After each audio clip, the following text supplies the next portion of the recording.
അമ്മേ പരിശുദ്ധമേ, അമ്മേ പരിശുദ്ധമേ, ദൈവമാതാവേ, ദൈവമാതാവേ, കൃപാസനത്തിലൂടെ ഞങ്ങൾക്കും ഞങ്ങളുടെ ദേശത്തിനും അമ്മ മധ്യസ്ഥം തേടി തന്ന എല്ലാ അനുഗ്രഹങ്ങൾക്കും കൃപകൾക്കും ഞങ്ങളിപ്പോൾ ഹൃദയം നിറഞ്ഞ നന്ദി പറയുന്നു.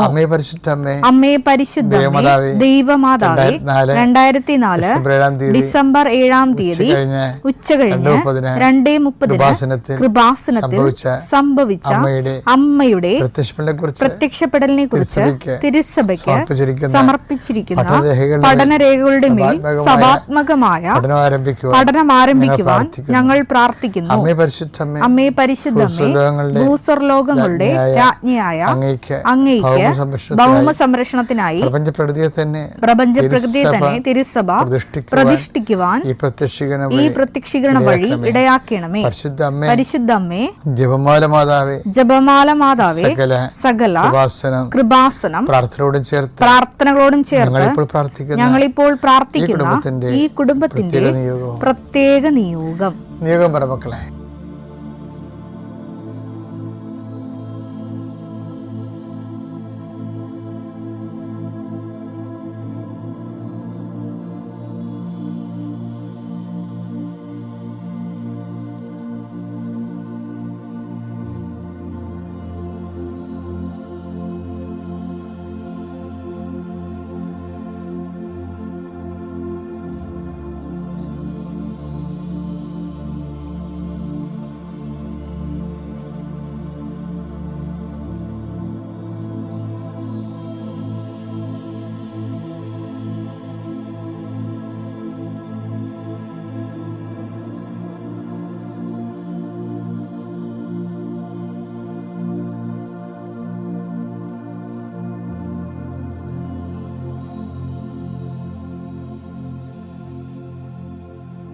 അമ്മയുടെ പ്രത്യക്ഷീകരണത്തിന്റെ ഈ അനുഗ്രഹവേളയിൽ ഞങ്ങൾക്ക് സാധിച്ചു തരുവാൻ കനിയണമേ. ആമേൻ. വിശ്വാസ പ്രമാണം. സർവശക്തനായ പിതാവും ആകാശത്തിന്റെയും ഭൂമിയുടെയും സൃഷ്ടാവുമായ ദൈവത്തിൽ ഞാൻ വിശ്വസിക്കുന്നു. അവിടുത്തെ ഏകപുത്രനും ഞങ്ങളുടെ കർത്താവുമായ ഈശോമിശിഹായിലും ഞാൻ വിശ്വസിക്കുന്നു. ഈ പുത്രൻ പരിശുദ്ധാത്മാവിനാൽ ഗർഭസ്ഥനായി കന്യകാമറിയത്തിൽ നിന്ന് പിറന്ന് പൊന്തിയോസ് പീലാത്തോസിന്റെ കാലത്ത് പീഡകൾ സഹിച്ച് കുരിശിൽ തറയ്ക്കപ്പെട്ട് മരിച്ച് അടക്കപ്പെട്ട് പാതാളങ്ങളിൽ ഇറങ്ങി മരിച്ചവരുടെ ഇടയിൽ നിന്ന് 3-ാം നാൾ ഉയർത്ത് സ്വർഗത്തിലേക്ക് എഴുന്നള്ളി സർവശക്തിയുള്ള പിതാവായ ദൈവത്തിന്റെ വലതുഭാഗത്തിരിക്കുന്നു. അവിടെ നിന്ന് ജീവിക്കുന്നവരെയും മരിച്ചവരെയും വിധിക്കുവാൻ വരുമെന്നും ഞാൻ വിശ്വസിക്കുന്നു. പരിശുദ്ധാത്മാവിലും ഞാൻ വിശ്വസിക്കുന്നു. വിശുദ്ധ കത്തോലിക്കാ സഭയിലും പുണ്യവാന്മാരുടെ ഐക്യത്തിലും പാപങ്ങളുടെ മോചനത്തിലും ശരീരത്തിന്റെ ഉയർപ്പിലും നിത്യമായ ജീവിതത്തിലും ഞാൻ വിശ്വസിക്കുന്നു. ആമേൻ. സ്വർഗ്ഗസ്ഥനായ ഞങ്ങളുടെ പിതാവേ, അങ്ങയുടെ നാമം പൂജിതമാകണമേ. അങ്ങയുടെ രാജ്യം വരണമേ. അങ്ങയുടെ തിരുമനസ് സ്വർഗത്തിലെ പോലെ ഭൂമിയിലും ആകണമേ. അന്നു വേണ്ടുന്ന ആഹാരം ഇന്ന് ഞങ്ങൾക്ക് തരണമേ. ഞങ്ങളോട് തെറ്റ് ചെയ്യുന്നവരോട് ഞങ്ങൾ ക്ഷമിക്കുന്നത് പോലെ ഞങ്ങളുടെ തെറ്റുകൾ ഞങ്ങളോടും ക്ഷമിക്കണമേ. ഞങ്ങളെ പ്രലോഭനത്തിൽ ഉൾപ്പെടുത്തരുതേ, തിന്മയിൽ ഞങ്ങൾ രക്ഷിക്കണമേ. ആമേൻ. നന്മ നിറഞ്ഞ മറിയമേ, സ്വസ്തി. കർത്താവ് അങ്ങയുടെ കൂടെ സ്ത്രീകളിൽ അങ്ങ് അനുഗ്രഹിക്കപ്പെട്ടവളാകുന്നു. അങ്ങയുടെ ഉദരത്തിൻ ഫലമായി ഈശോ അനുഗ്രഹിക്കപ്പെട്ടവനാകുന്നു. പരിശുദ്ധ മറിയമേ, തമ്പുരാന്റെ അമ്മേ, പാപികളായ ഞങ്ങൾക്ക് വേണ്ടി ഇപ്പോഴും ഞങ്ങളുടെ മരണസമയത്തും തമ്പുരാനോട് അപേക്ഷിക്കണമേ. ആമേൻ. കർത്താവിന്റെ ഉന്നതമായ നാമത്തെ സ്വസ്ഥം ചെയ്യുന്നു. കർത്താവ് ഇന്നത്തെ എഴുത്തുകുത്തുകൾ അങ്ങയുടെ തിരുസനെ സമർപ്പിച്ച് പ്രാർത്ഥിക്കുന്നു. പ്രമാണം ചെയ്യുന്നവരുണ്ട് ഈശോയെ, ഭാഗോടമ്പടി ചെയ്യുന്നവരുണ്ട് ഈശോയെ, സ്ഥലം അളക്കാൻ പോകുന്നവരുണ്ട്, അതിർത്തി തർക്കം ഉണ്ടാകുന്നവരുണ്ട് ഈശോയെ, അവിടെയെല്ലാം സങ്കടപ്പെടുന്നവരുണ്ട്. എന്ത് കാര്യത്തിലാണോ എൻ്റെ ദൈവപൈതലെ നീ സങ്കടപ്പെടുന്നത്, അവിടെ നിൻ്റെ കൂടെ മാലാഖയും പരിശുദ്ധ അമ്മയും കൂടെ ഉണ്ടാകും. കർത്താവ് സെൻഡ് ചെയ്യണതാണത്. നീ ധൈര്യമായിട്ട് പോകാം. എപ്പോൾ പോകുമ്പോഴും പ്രാർത്ഥിച്ചുകൊണ്ട് നിൽക്കണം. കർത്താവെ, ക്ഷമ എന്ന വലിയ പുണ്യങ്ങളാൽ കർത്താവ് അത് പരിഹരിക്കുന്നതിന് വേണ്ടിയിട്ടുള്ള സാവകാശവും സംയമനവും സൗമനസ്യവും കർത്താവെ അങ്ങയുടെ മക്കൾക്ക് നൽകണമെന്ന് പ്രാർത്ഥിക്കുന്നു. കർത്താവെ, കുടുംബത്തിൻ്റെ ജീവസന്ധാന മാർഗത്തിന് വേണ്ടി ജോലി ചെയ്യുന്നവരുണ്ട്, ദൂരങ്ങളിൽ ജോലി ചെയ്യുന്നവരുണ്ട്, അവർക്ക് വിസ പ്രോസസ്സിങ് നടക്കുന്നവരുണ്ട്, അത് വിസ വീണ്ടും പുതുക്കി കിട്ടാത്തവരുണ്ട്, സങ്കടപ്പെടുന്നവരുണ്ട്, കുടുംബസമയം ജീവിക്കാൻ പറ്റാതെ തിരിച്ചു പോരാൻ വേണ്ടി വേദനിച്ച് ജീവിക്കുന്നവരുണ്ട് ഈശോയെ. നാട്ടിൽ വന്നാൽ ജീവിക്കാൻ പറ്റാത്ത ചുറ്റുപാടുകളുള്ളവരുണ്ട് ഈശോയെ. നാട്ടിലെ വീട് പോലും വിറ്റുപോയവരുണ്ട് ഈശോയെ. ഇങ്ങനെ പലതരത്തിൽ വേദനിക്കുന്നവർ സങ്കടത്തോടെ അങ്ങയുടെ തിരുസനെ പ്രാർത്ഥിക്കുന്നുണ്ട് ഈശോയെ. കുടുംബത്തിൽ എപ്പോഴും കലഹം ഉണ്ടാക്കുന്നതിന് സ്വന്തം കഴിവുകേടുകളും നിറവുകേടുകളും മറച്ചു വെക്കുന്നതിന് വേണ്ടി കണ്ടവരുടെ മനുഷ്യൻ്റെ കഴുത്തേക്ക് കയറിക്കൊണ്ട് എപ്പോഴും ഒരു ചർച്ചാ വിഷയമാകുന്ന വ്യക്തികളെ ഓർത്ത് അവരുടെ മാനസിക രോഗങ്ങളെ സുഖപ്പെടുത്തണമെന്ന് പ്രാർത്ഥിക്കുന്നു. എൻ്റെ കർത്താവിൻ്റെ ഉന്നതമായ നാമത്തിൽ സഭയുടെ അധികാരത്തിൽ കുരിശിൻ്റെ അടയാളത്തിൽ തിന്മയുടെ ശക്തികൾ യേശുനാമത്തിൽ ബന്ധിക്കപ്പെടട്ടെ. ഈശോ ജോർദാൻ നദിയുടെ സാന്ത്വല സമതലങ്ങളിൽ നിന്നും വിശ്രാന്തി അരുളുന്ന നിശ്ചലമായ ജലാശയത്തിൽ നിന്നും ആത്മാവ് അവനെ മരുഭൂമിയിൽ കൊണ്ടുവരുമ്പോൾ ഹി വാസ് കൂൾ ഡൗൺ. ശബ്ദമായിരുന്നു ആ വിഷയത്തെക്കുറിച്ച്. എന്ന് വെച്ച് കഴിഞ്ഞാൽ കാലാവസ്ഥ ഭേദങ്ങളിൽ ഒരു വ്യക്തി കൈവരിക്കുന്ന സുവിശേഷ വിഹിതമായ സംയമനം, അത് ദൈവം കൗണ്ട് ചെയ്യണതാണ്. അഭിഷേകത്തിൻ്റെ അടിസ്ഥാനം അതാണ്. എന്താണ്? കാലാവസ്ഥ ഭേദങ്ങളെ ഇപ്പം എല്ലാവരുടെയും പ്രശ്നം അതാണ്. ഇപ്പം കെട്ടിച്ച പെണ്ണുങ്ങൾ കെട്ടണമെന്ന് തന്നെ മനസ്സിൽ തീരുമാനിക്കും, ഞാനൊരു കാരണവശാൽ അവിടെ പൊറുക്കത്തില്ല, വീട്ടിൽ തന്നെ പൊറുക്കത്തുള്ളെന്ന് വിചാരിക്കും. അപ്പം അതുകൊണ്ട് ഒന്നെങ്കിൽ അവൾ എത്രയും വേഗം പ്രഗ്നൻ്റായിട്ട് വയറ് വീർത്ത് തിരിച്ചു വരുകയും അന്നേരം ആരോടും പറയത്തില്ല, കെട്ടിയാൽ പിന്നെ ഇവളെ പോകത്തില്ല. എന്താ കാര്യം? ഇതിവിടെ താമസിച്ച് അവരുടെ മനസ്സ് അങ്ങനെ പാകപ്പെട്ടിരിക്കുന്നതാണ്. അപ്പപ്പ മമ്മി എന്നൊക്കെ പറഞ്ഞുകൊണ്ട് അങ്ങനെ ഇരിക്കണം. അവൻ്റെ ജീവിതം കോഞ്ഞിട്ടേ അത് പോയി. എത്ര മനുഷ്യരെ നശിപ്പിച്ചിരിക്കണേ. എന്നിട്ട് പിന്നെ നമ്മളിങ്ങനെ പൗഡർ ഇട്ടൊക്കെ മിടുക്കനൊക്കെ നടന്നിട്ട് കാര്യമില്ലേ ശരിക്കും പറഞ്ഞാൽ. ഭീരുത്വം അതിൻ്റെ പിന്നിലെല്ലാം വരണത് എല്ലാ വിഷയങ്ങളെല്ലാം. അപ്പം ഇതിനെ അതിജീവിക്കുന്നത് അനോയിൻറ്റിങ് കൊണ്ടാണ്. ഓരോ പ്രഭാതത്തിലും പുതിയ സ്നേഹമെന്ന് ഈശോ പറഞ്ഞില്ലേ. ഇപ്പം നീ കല്യാണം കഴിച്ച് ചെല്ലുമ്പോൾ ആ വീട്ടിൽ ചെല്ലുമ്പോൾ ആ വീട്ടിലുള്ളവർ ചിലപ്പോൾ ഒന്ന് ടേംസായി പോകാൻ കുറച്ച് സമയമെടുക്കും. കുറച്ച് കഴിയുമ്പോൾ നീ അത് പ്രാർത്ഥനാപൂർവ്വം കാത്തിരിക്കണേ. ഇപ്പം കണ്ട ഈശോ ജോർദാനിൽ നിന്ന് മരുഭൂമിയിലേക്ക് പോകുന്ന ഒരു ശാന്തതയില്ലേ, അത് നെഞ്ചത്തിടിച്ചും തരുന്നത്. അയ്യോ ഞാൻ അവിടെ ചെല്ലുമ്പോൾ അവിടെ ചെയ്യുമ്പോൾ ഒരു ഷിഫ്റ്റിങ് വരുന്നുണ്ടല്ലോ. ഈ ജോർദാൻ നദീമുഖത്ത് നിന്ന് യൂദയൻ മരുഭൂമിയിലേക്ക് പോകുന്നതിൻ്റെ ഒരു ഷിഫ്റ്റിംഗ് ഇല്ലേ, ആ യാത്രയിൽ ഈശോ കാണിക്കുന്ന ശാന്തത എന്ന് പറയണത് എന്താണ്? ഈ ഒരു ശാന്തതയാണ് ഷിഫ്റ്റിങ്ങിന് ട്രാൻസിഷനിൽ വരേണ്ടത്. ട്രാൻസിഷൻ ജീവിതത്തിൻ്റെ വളർച്ചയുടെ ഒരു ഘടകമാണ്. ട്രാൻസിഷൻ എപ്പോഴും സിറ്റുവേഷൻ പുതിയ അഭിഷേകത്തിന് വേണ്ടി ട്രാൻസിഷൻ സംഭവിച്ചുകൊണ്ടിരിക്കും. പുതിയ അഭിഷേകത്തിന് വേണ്ടി ട്രാൻസിഷൻ സംഭവിച്ചുകൊണ്ടിരിക്കും, ഷിഫ്റ്റിംഗ് സംഭവിച്ചുകൊണ്ടിരിക്കും. ഈ ഷിഫ്റ്റിങ്ങിന് ചില ആൾക്കാർ ഭയങ്കരമായിട്ട് കയർക്കും, ചിലർക്ക് പ്രതിരോധിക്കാം, കയർക്കാം. ആ പ്രതിരോധിച്ചുകൊണ്ട് നമ്മൾ സ്റ്റാറ്റസ് കോ കീപ്പ് ചെയ്യാം, പക്ഷെ വളരത്തില്ല, ദൈവത്തിന് ഇടപെടാൻ പറ്റത്തില്ല. ദൈവത്തിന് ഇടപെടാൻ പറ്റത്തില്ലെന്ന് ദൈവത്തിന് അനുഭവം കൊണ്ട് മനസ്സിലായ പിന്നെ ദൈവം ഇടപെടത്തില്ല. അതാണ് ഏറ്റവും വലിയ. എന്താണ് ട്രാജഡി എന്ന് ചോദിച്ചു കഴിഞ്ഞാൽ, എന്താണ് മനുഷ്യന്മാരുടെ ട്രാജഡി എന്ന് വെച്ച് കഴിഞ്ഞാൽ, ദൈവത്തിന് ഇടപെടാൻ പറ്റാത്ത ഒരു ഉരുപ്പടിയായിട്ട് നീ കൺവേർട്ട് ചെയ്ത് വന്നു കഴിഞ്ഞാൽ ദൈവം പിന്നെ നിൻ്റെ കാര്യത്തിൽ ഇടപെടത്തില്ല. മാതാവിന് പ്രത്യേകമായി നന്ദി പറയുന്നു. എൻ്റെ പേര് മാത്യു ശ്രീയേക്ക്. ഞാൻ ദുബായിൽ 15 വർഷമായിട്ട് ഫാമിലിയുമായിട്ട് ജോലി ചെയ്യുകയാണ്. ഇതിൽ കഴിഞ്ഞ 7 വർഷമായിട്ട് ഞങ്ങൾ സ്വന്തമായിട്ട് ഒരു കമ്പനി നടത്തുകയായിരുന്നു. അപ്പോൾ കമ്പനിയുമായി ബന്ധപ്പെട്ട് ഞങ്ങളുടെ ജീവിതത്തിൽ പരിസ്ഥാപനം ചെയ്തു തന്ന മറക്കാനാവാത്ത 2 അനുഗ്രഹങ്ങൾക്ക് വേണ്ടി സാക്ഷ്യം പറയാനാണ് ഞാനിവിടെ നിൽക്കുന്നത്. 2017 ഞങ്ങൾ ഒരു കമ്പനി സ്റ്റാർട്ട് ചെയ്തു. അപ്പോൾ സ്റ്റാർട്ട് ചെയ്തതിൻ്റെ നേതൃത്വം നൽകിയത് ഞാനാണ്. അപ്പോൾ ആ നേതൃത്വത്തിൽ സ്റ്റാർട്ട് ചെയ്തു. 2 പേരെ ഞാൻ തന്നെ പാർട്ട്നേഴ്സായിട്ട് സെലക്ട് ചെയ്തു. അങ്ങനെ കമ്പനി വളരെ നല്ല രീതിയിൽ മുന്നോട്ട് പോയിക്കൊണ്ടിരിക്കുകയായിരുന്നു.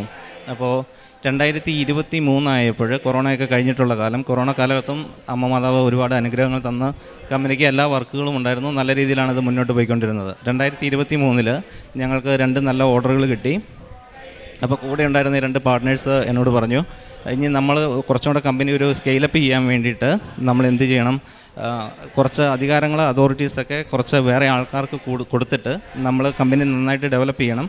അതിനുവേണ്ടി നമ്മൾ അതോറിറ്റീസ് കുറച്ച് വികേന്ദ്രീകരണം നടത്തണം എന്ന് പറഞ്ഞു. അപ്പോൾ അതിന് അസ്വാഭാവികതയൊന്നും തോന്നിയില്ല. കാരണം ഞാൻ ഒരുപാട് പ്രോജക്റ്റ് റിലേറ്റഡ് വർക്കുകൾ തന്നെ ചെയ്യുന്ന കാരണം ഞാനൊരു പ്രൊജക്ട് മാനേജറായിട്ടാണ് വർക്ക് ചെയ്യുന്നത്. അപ്പോൾ അത് കാരണം എനിക്ക് അതിൽ അസ്വാഭാവികതയൊന്നും തോന്നിയില്ല. ഞാനത് ഇമെയിലിലൂടെ അവർ എന്നോട് ചോദിച്ചു, ഞാനത് അംഗീകരിച്ചു കൊടുത്തു. പക്ഷേ ഒരു 2 മാസം കഴിഞ്ഞപ്പോൾ 2023 ഒരു മാർച്ച് മാസമൊക്കെ ആയപ്പോൾ അവർ ഒരു ബോർഡ് മീറ്റിംഗ് എന്നും പറഞ്ഞിട്ടൊരു മെയിൽ അയച്ചു. അപ്പോൾ നമ്മൾ കമ്പനി എല്ലാ UAE ലോ അനുസരിച്ചാണ് നമ്മൾ പ്രവർത്തിക്കുന്നത്. എങ്കിലും കമ്പനി UAE ലോസിനെ പറ്റിയിട്ടോ അങ്ങനത്തെ കാര്യങ്ങളെ പറ്റിയിട്ടൊന്നും നമുക്ക് കൂടുതലായിട്ടുള്ള അവഗാഹമില്ല. നമ്മൾ പ്രോജക്റ്റ് മാനേജ്മെൻറ്റ് ഫീൽഡാണ്. പക്ഷേ ഇവർ ബോർഡ് മീറ്റിംഗ് എന്ന് പറഞ്ഞിട്ട് ഒരു മെയിൽ അയച്ചപ്പോൾ എനിക്കതിനകത്ത് എന്തോ ഒരു അസ്വാഭാവികത തോന്നി. ഞാൻ അവരോട് ചോദിച്ചു എന്തിനാണ് ഇങ്ങനെ. അപ്പോൾ അവർ പറഞ്ഞു, ഇല്ല, ഇത് നമ്മളിനി കൂടുതൽ ഫോർമലൈസ് ചെയ്യുകയാണ്, ഒരു ഫോർമൽ രീതിയിലേക്ക് കമ്പനി മാറുകയാണ്. പക്ഷേ ഇവർ കുറച്ച് കഴിഞ്ഞപ്പോൾ ഈ മെയിലിനകത്ത് ഒരു എലമെൻറ്റ് പറഞ്ഞിരുന്നത് ഇത് മാനേജർ പൊസിഷൻ മാറ്റണം എന്നുള്ള രീതിയിലായിരുന്നു. അപ്പോൾ ഈ കമ്പനിയുടെ മാനേജർ പൊസിഷൻ എന്ന് പറഞ്ഞാൽ അയാളാണ് കമ്പനിയുടെ എല്ലാ അതോറിറ്റിയും ഡിസൈഡ് ചെയ്യുന്നത്. കമ്പനിയുള്ള എംപ്ലോയീസിനെ ടെർമിനേറ്റ് ചെയ്യാനും അവരുടെ സാലറി ഡിസൈഡ് ചെയ്യാനും A to Z ഒരു കമ്പനിയുടെ എല്ലാ പ്രവർത്തനങ്ങളും നിയന്ത്രിക്കുന്നത് കമ്പനിയുടെ മാനേജറാണ്. അപ്പോൾ ഈ പൊസിഷൻ ഡിമാൻഡ് ചെയ്തുകൊണ്ടാണ് അവർ അതിനകത്തൊരു അജണ്ട പോയിൻ്റ് വെച്ചിരുന്നത്. അപ്പോൾ എനിക്ക് തോന്നി ഇത് ഒരു നേരായ രീതിയിലല്ല, അല്ലെങ്കിൽ ഇതൊരു നല്ല കാര്യത്തിന് വേണ്ടിയിട്ടല്ല ഇവരിത് ചെയ്യുന്നതെന്ന് തോന്നി. ഞാനതിനെ എതിർത്തു. അപ്പോൾ ഈ എതിർപ്പ്, ഷെയർ ഹോൾഡേഴ്സ് തമ്മിലുള്ള എതിർപ്പ് ഒരു നിയമപ്രദർശനത്തിലേക്ക് പിന്നെ എത്തിച്ചേരുകയാണ്. അങ്ങനെ ഇവർ അവിടുത്തെ അതോറിറ്റീനെ സമീപിക്കുന്നു. അപ്പോൾ ഈ അതോറിറ്റിയുടെ കയ്യിലുള്ള ഒരു ലീഗൽ ഡോക്യുമെൻ്റ് ഉണ്ട്. ആ ഡോക്യുമെൻറ്റിൽ ഇതിനെ പറ്റിയിട്ടുള്ള ഒരു ക്ലാരിറ്റി ഇല്ല എക്സാക്ട്ലി. അപ്പോൾ ആ സമയത്തുണ്ടായിരുന്നില്ല ആ ഡോക്യുമെൻറ്റിൽ അതിനെ പറ്റിയിട്ടുള്ള ക്ലാരിറ്റി, എന്നെ ഇവർക്ക് നീക്കം ചെയ്യാവോ ഇല്ലയോ എന്നുള്ളത്. അപ്പം നമ്മൾ തന്നെ സ്റ്റാർട്ട് ചെയ്ത കമ്പനിയാണ്, നമ്മുടെ എല്ലാ അതോറിറ്റിയിലും തുടങ്ങിയതാണ്. പക്ഷേ ഇവർ ആ ഒരു ലോസിൻ്റെ ലൂപ്പ് ഹോൾസ് ഉപയോഗിച്ചിട്ട് അവിടുത്തെ അതോറിറ്റീനെ സമീപിച്ച് നമ്മളെ മാറ്റുന്നതിൽ അവർ വിജയിച്ചു. അങ്ങനെ കമ്പനിയുടെ മാനേജർ പൊസിഷൻ നമുക്ക് നഷ്ടമായി. ഇങ്ങനെ കമ്പനിയുടെ മാനേജർ പൊസിഷൻ നഷ്ടമായെങ്കിലും നമ്മളവിടെ തന്നെ വർക്ക് ചെയ്യുന്നുണ്ട്. ഇവർ കമ്പനിയുടെ ഭരണം അത് പിടിച്ചെടുത്തു. അപ്പം കമ്പനി പിന്നെ നിയന്ത്രിക്കുന്നതും അതിൻ്റെ കാര്യങ്ങളെല്ലാം ചെയ്യുന്നത് അവരാണ്. അപ്പോൾ ആ രീതിയിൽ വന്നപ്പോൾ ആ സമയത്ത് ഒരു 2023 ജൂണൊക്കെ ആയപ്പോഴത്തേക്കും അവർ മാനേജർ സ്ഥാനം മാറ്റി. ജൂലൈ ഓഗസ്റ്റ് ആയപ്പോഴേക്ക് എൻ്റെ വിസ എക്സ്പയർ ആവുന്ന സമയമായിരുന്നു.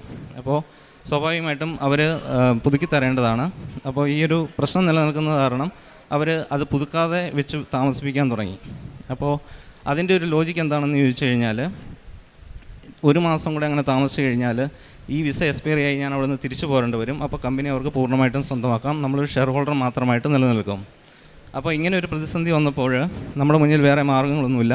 നമ്മളറിയാവുന്ന രീതിയിലൊക്കെ പ്രാർത്ഥിച്ചുകൊണ്ടിരുന്നു. അങ്ങനെ ഇരിക്കുമ്പോൾ ഒരു ദിവസം ദുബായിൽ ഞാൻ സെൻറ്റ് മേരീസ് ദേവാലയത്തിൽ പോയപ്പോൾ അവിടെ വെച്ച് ഒരു സഹോദരൻ എനിക്ക് ഈ കൃപാസനം മാതാവിൻ്റെ ഒരു കാർഡ് തന്നു.